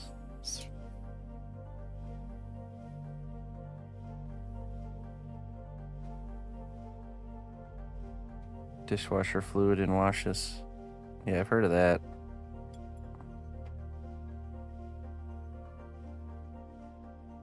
It's not.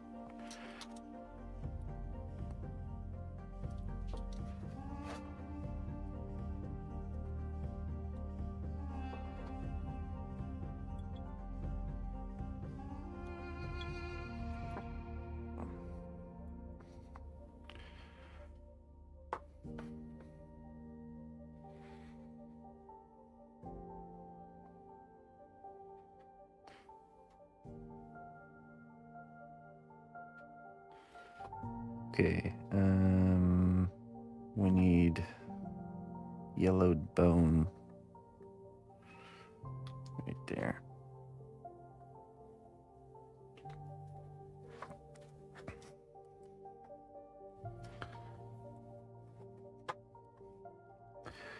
I could see mixing a varnish, like some sort of a clear varnish with the paint, making it kind of apply in that manner.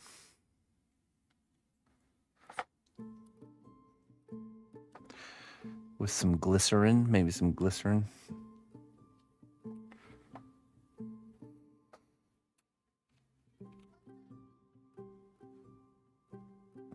This will be our tooth color here.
That's how I make my washes.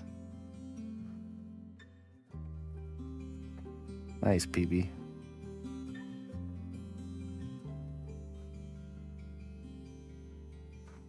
So, have things developed at the job since the incident, or is it kind of pretty calm? On the road to blowing over, hopefully.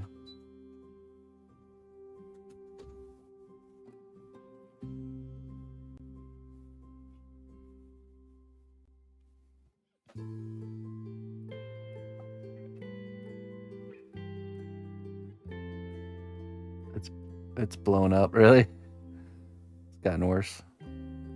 Well, you still have a job, so that's good. How much worse could it have gotten?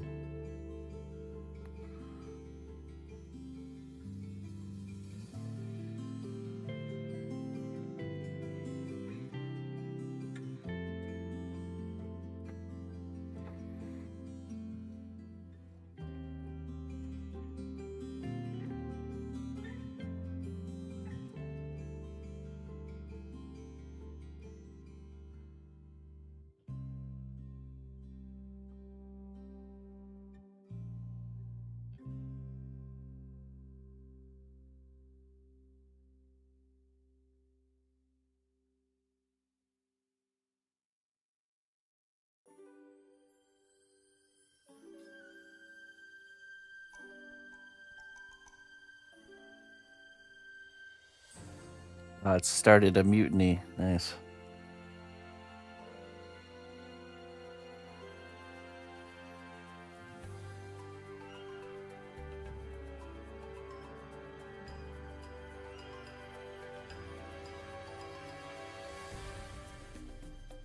Amazing what a few hand gestures can do.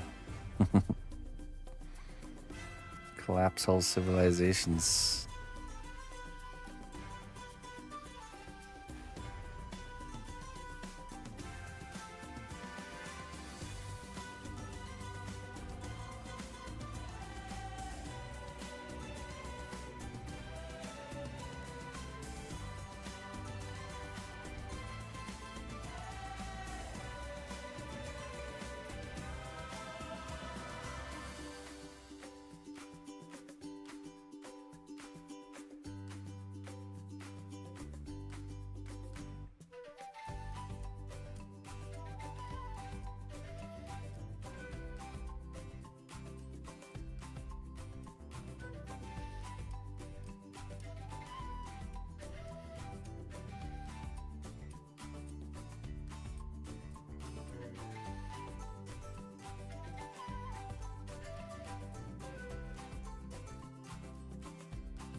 So is their complaints fueled by the fact that they didn't get rid of you because of the initial hand gesture situation?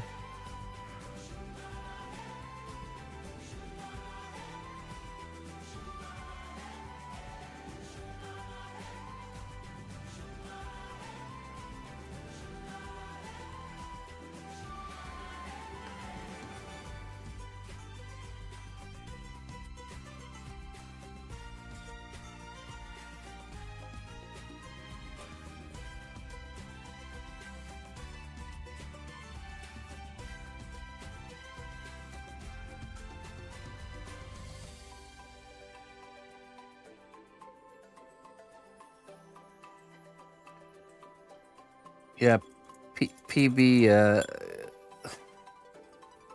was in a situation. He where he was joking around with an employee and did a hand gesture that was taken the wrong way, and found himself in a world of it was totally blown out of proportion and taken out of context. And now it's this, crazy drama situation.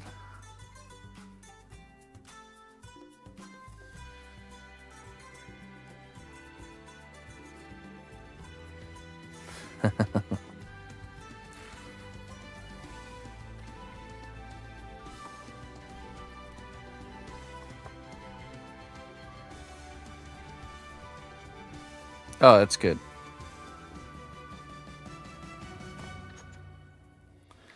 Yeah, you need a break from being a part of situations, I think.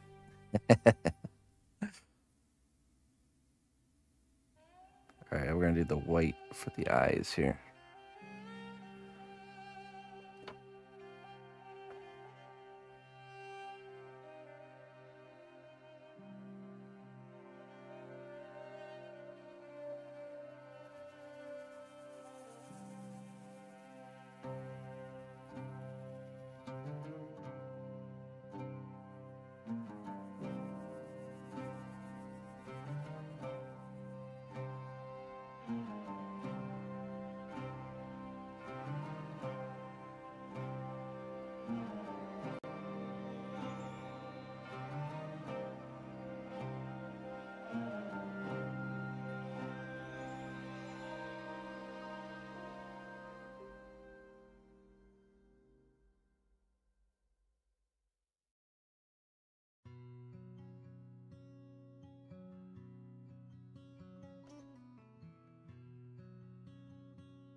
All right.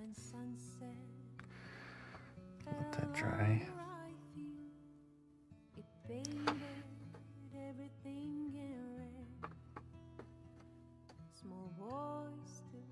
Let's do the dark wash on these tail spikes now.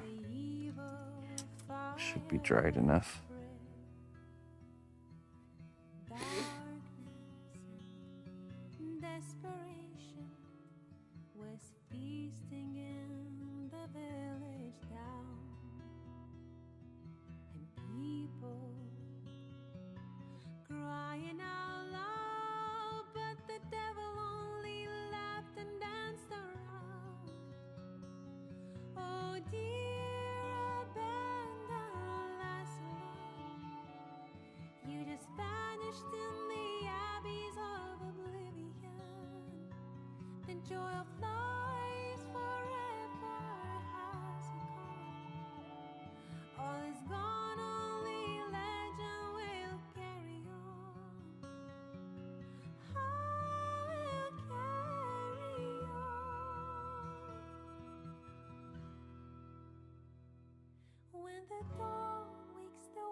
The spells of vicious forces started scattering and hiding in the dark.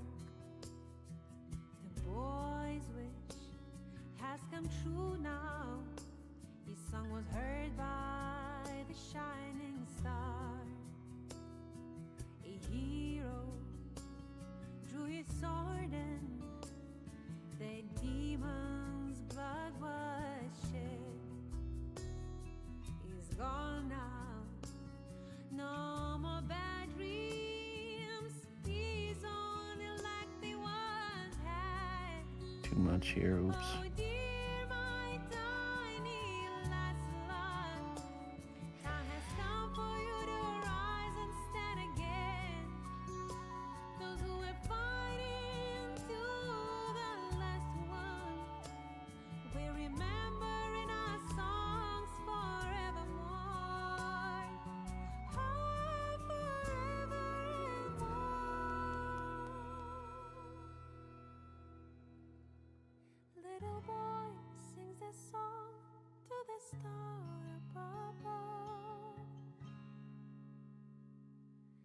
a mind full of courage and heart filled full of love.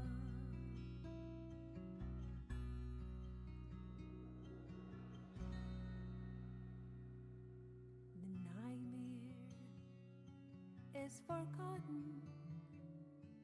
Serenity, times are back at last. The heroes on new journeys, Anywho, adventures. I'm invested now, so I'll have to ask for periodic updates.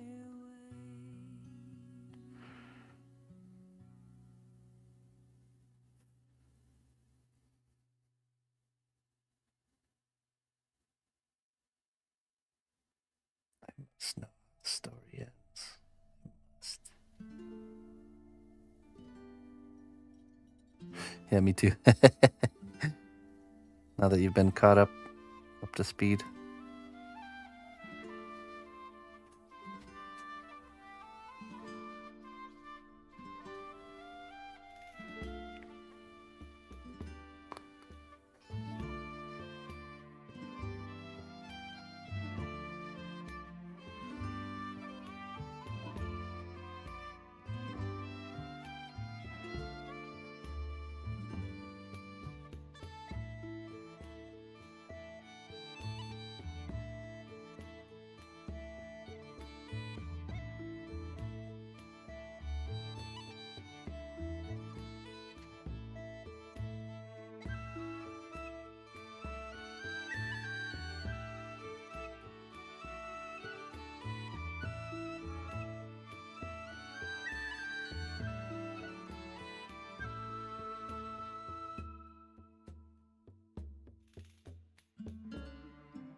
No, the beginning of this happened a couple days ago, I think.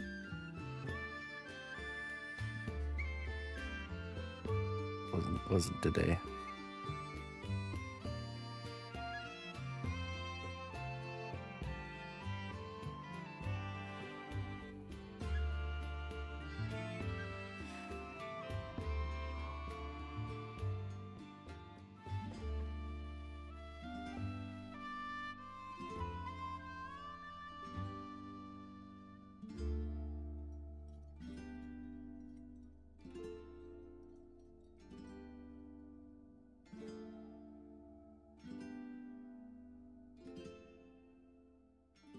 Okay, we're gonna do the next layer on the teeth and the eyes here.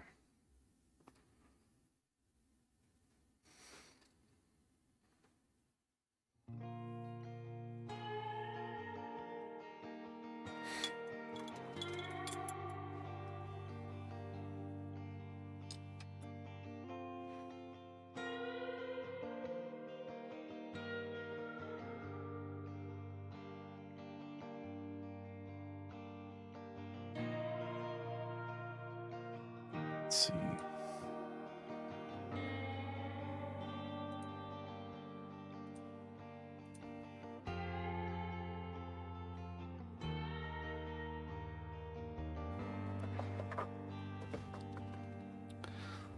Where's that fluorescent orange paint?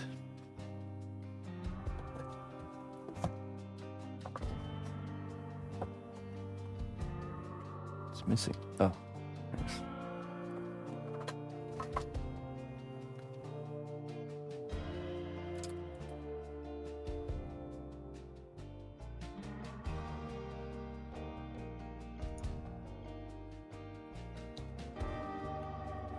Fluorescent orange.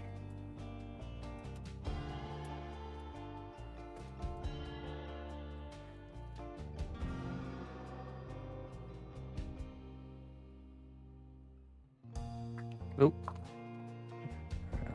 That'll do just fine.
Okay, now do some shading on the teeth with this light tone.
I mean, if you were to get a different job, you could make an epic movie-worthy hand gesture exit.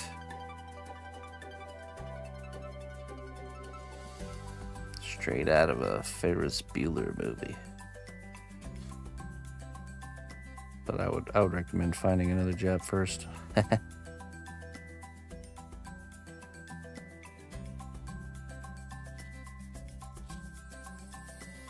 Right before the credits drop, you know.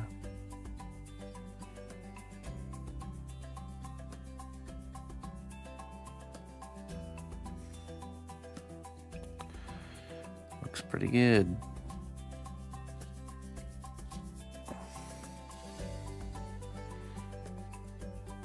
Okay, next step is to bring out some vampiric highlights back into those white areas.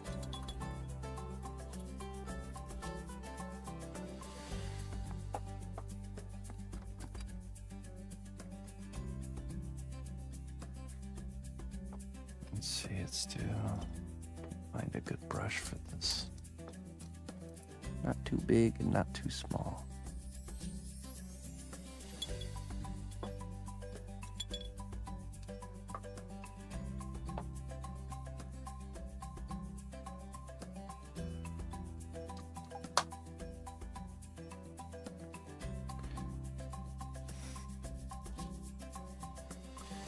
Vampiric highlights.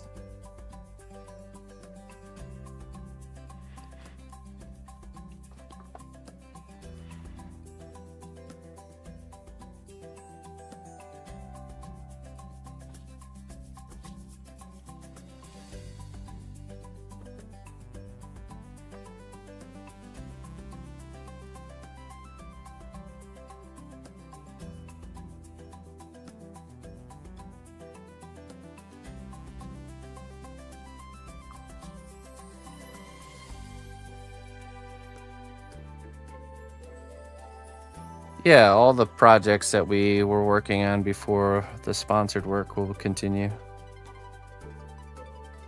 Not just the chess set, but all of them.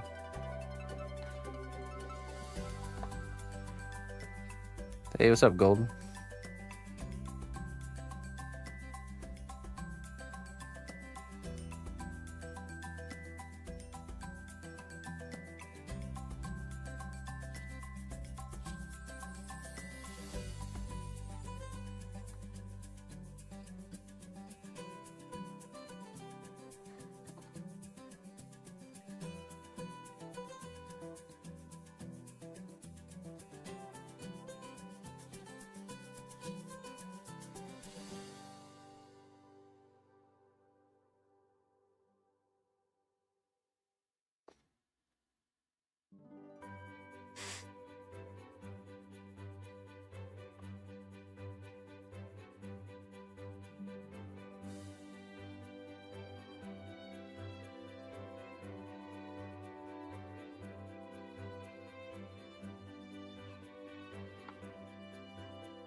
Morgoth, yeah, Morgoth.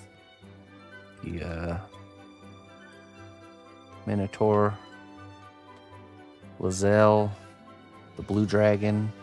Alduin, the chess set.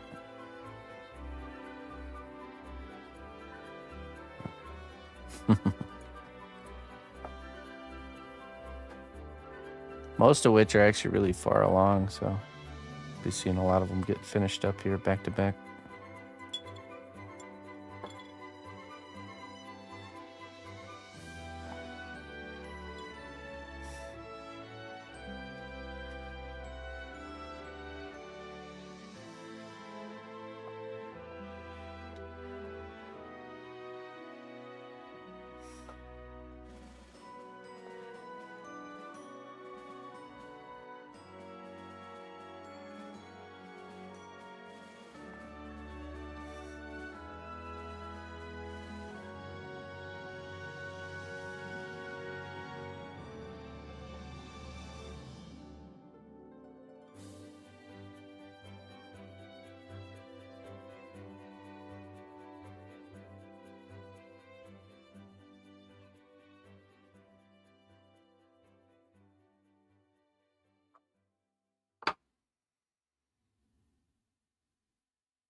Thanks, Golden. Appreciate it. Oh, the first queen. The first one that we made.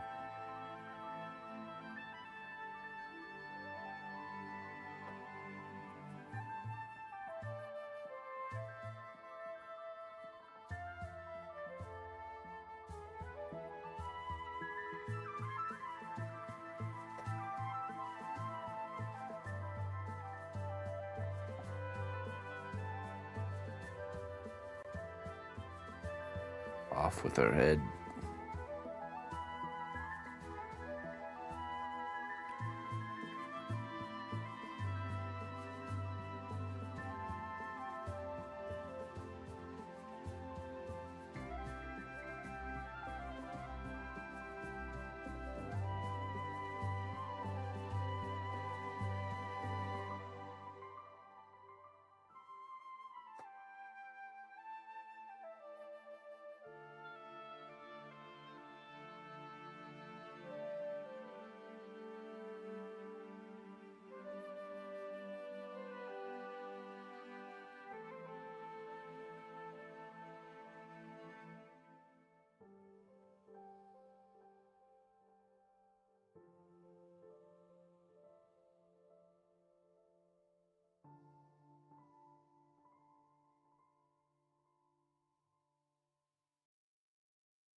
Fan of the gestures, are you? Doesn't surprise me.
All right.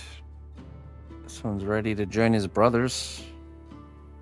I'll probably do once more over these guys with like some small stuff, but ultimately that's the that is the color scheme right there. Let's get them in place so we can see it all together.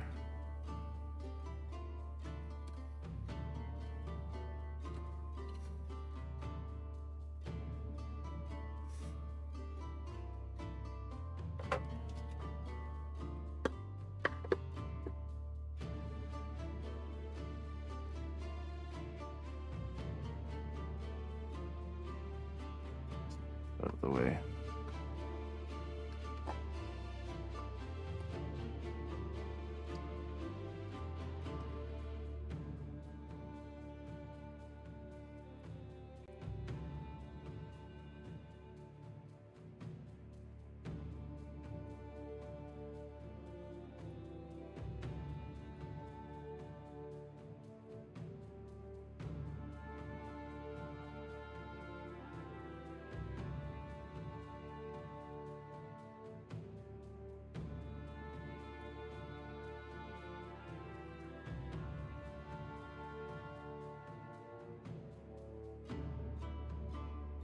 All right, let's take a look.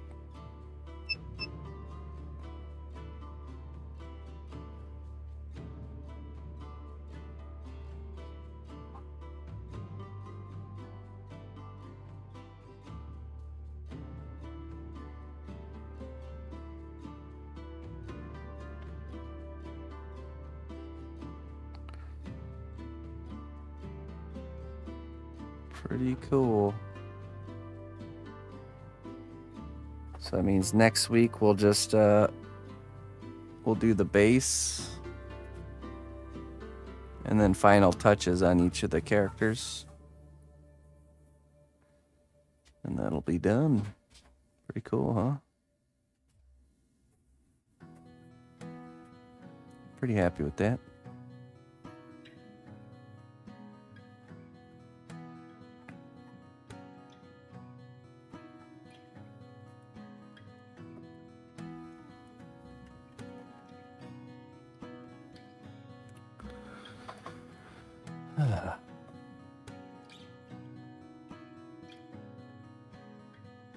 We did it.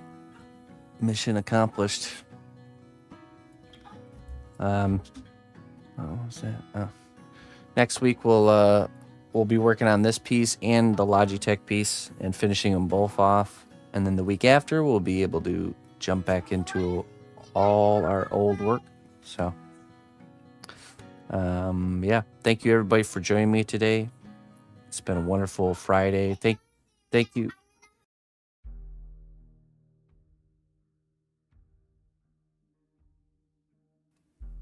Thank you to everybody who came in from the smoke raid and all the support that came in from that. Thank you guys so much. If you are here for the first time from that raid and you enjoyed yourself, make sure to follow so you can come back. I do stream quite often and we work on all kinds of different projects. So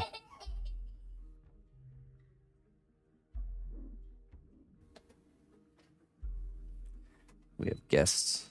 I'm gonna get out of here and start my weekend. I will be on Sunday, and we'll be working on the dragon. It's like a homework session, so you can come hang out, and we're just gonna be kind of working on getting it to the next stage so we can do the next class. So we'll see you guys Sunday. If not Sunday, I'll be back on Monday, 8 a.m. Central Time. And also, this is important. Next Wednesday at noon Central Time, 12 o'clock Central Time, we're giving away a set of headphones that was provided by Logitech, the Astro A50X headset. And usually there's not that many people that are here to join it, so you got a good chance of getting a $350 pair of headphones. So big huge thank you to Logitech for providing those. So so don't miss out. Make sure you're here. They ship everywhere except for Brazil. Brazil's the only country that can't enter the giveaway. I don't know. Who knows why? It's probably some sort of local law on giveaways or whatever. But yeah, so far we've given away 3 pairs. This is the 4th and final pair at the end of the project. So yeah, make sure you're here for that. Let's see. Let's get a raid going here, and I'm gonna get out of here. Poor Brazil, yeah. It's probably some sort. I'm sure they want to do stuff like that there, but they can't because of probably some sort of local laws or something, you know. Where can I drop you guys off? Let's see here.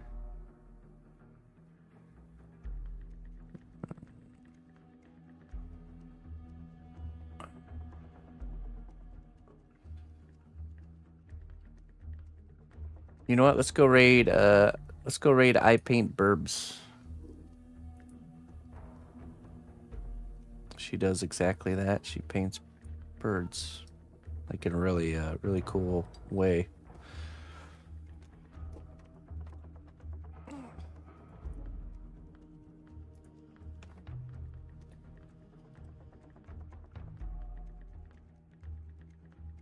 All right. Till next time, my friends. Bye-bye.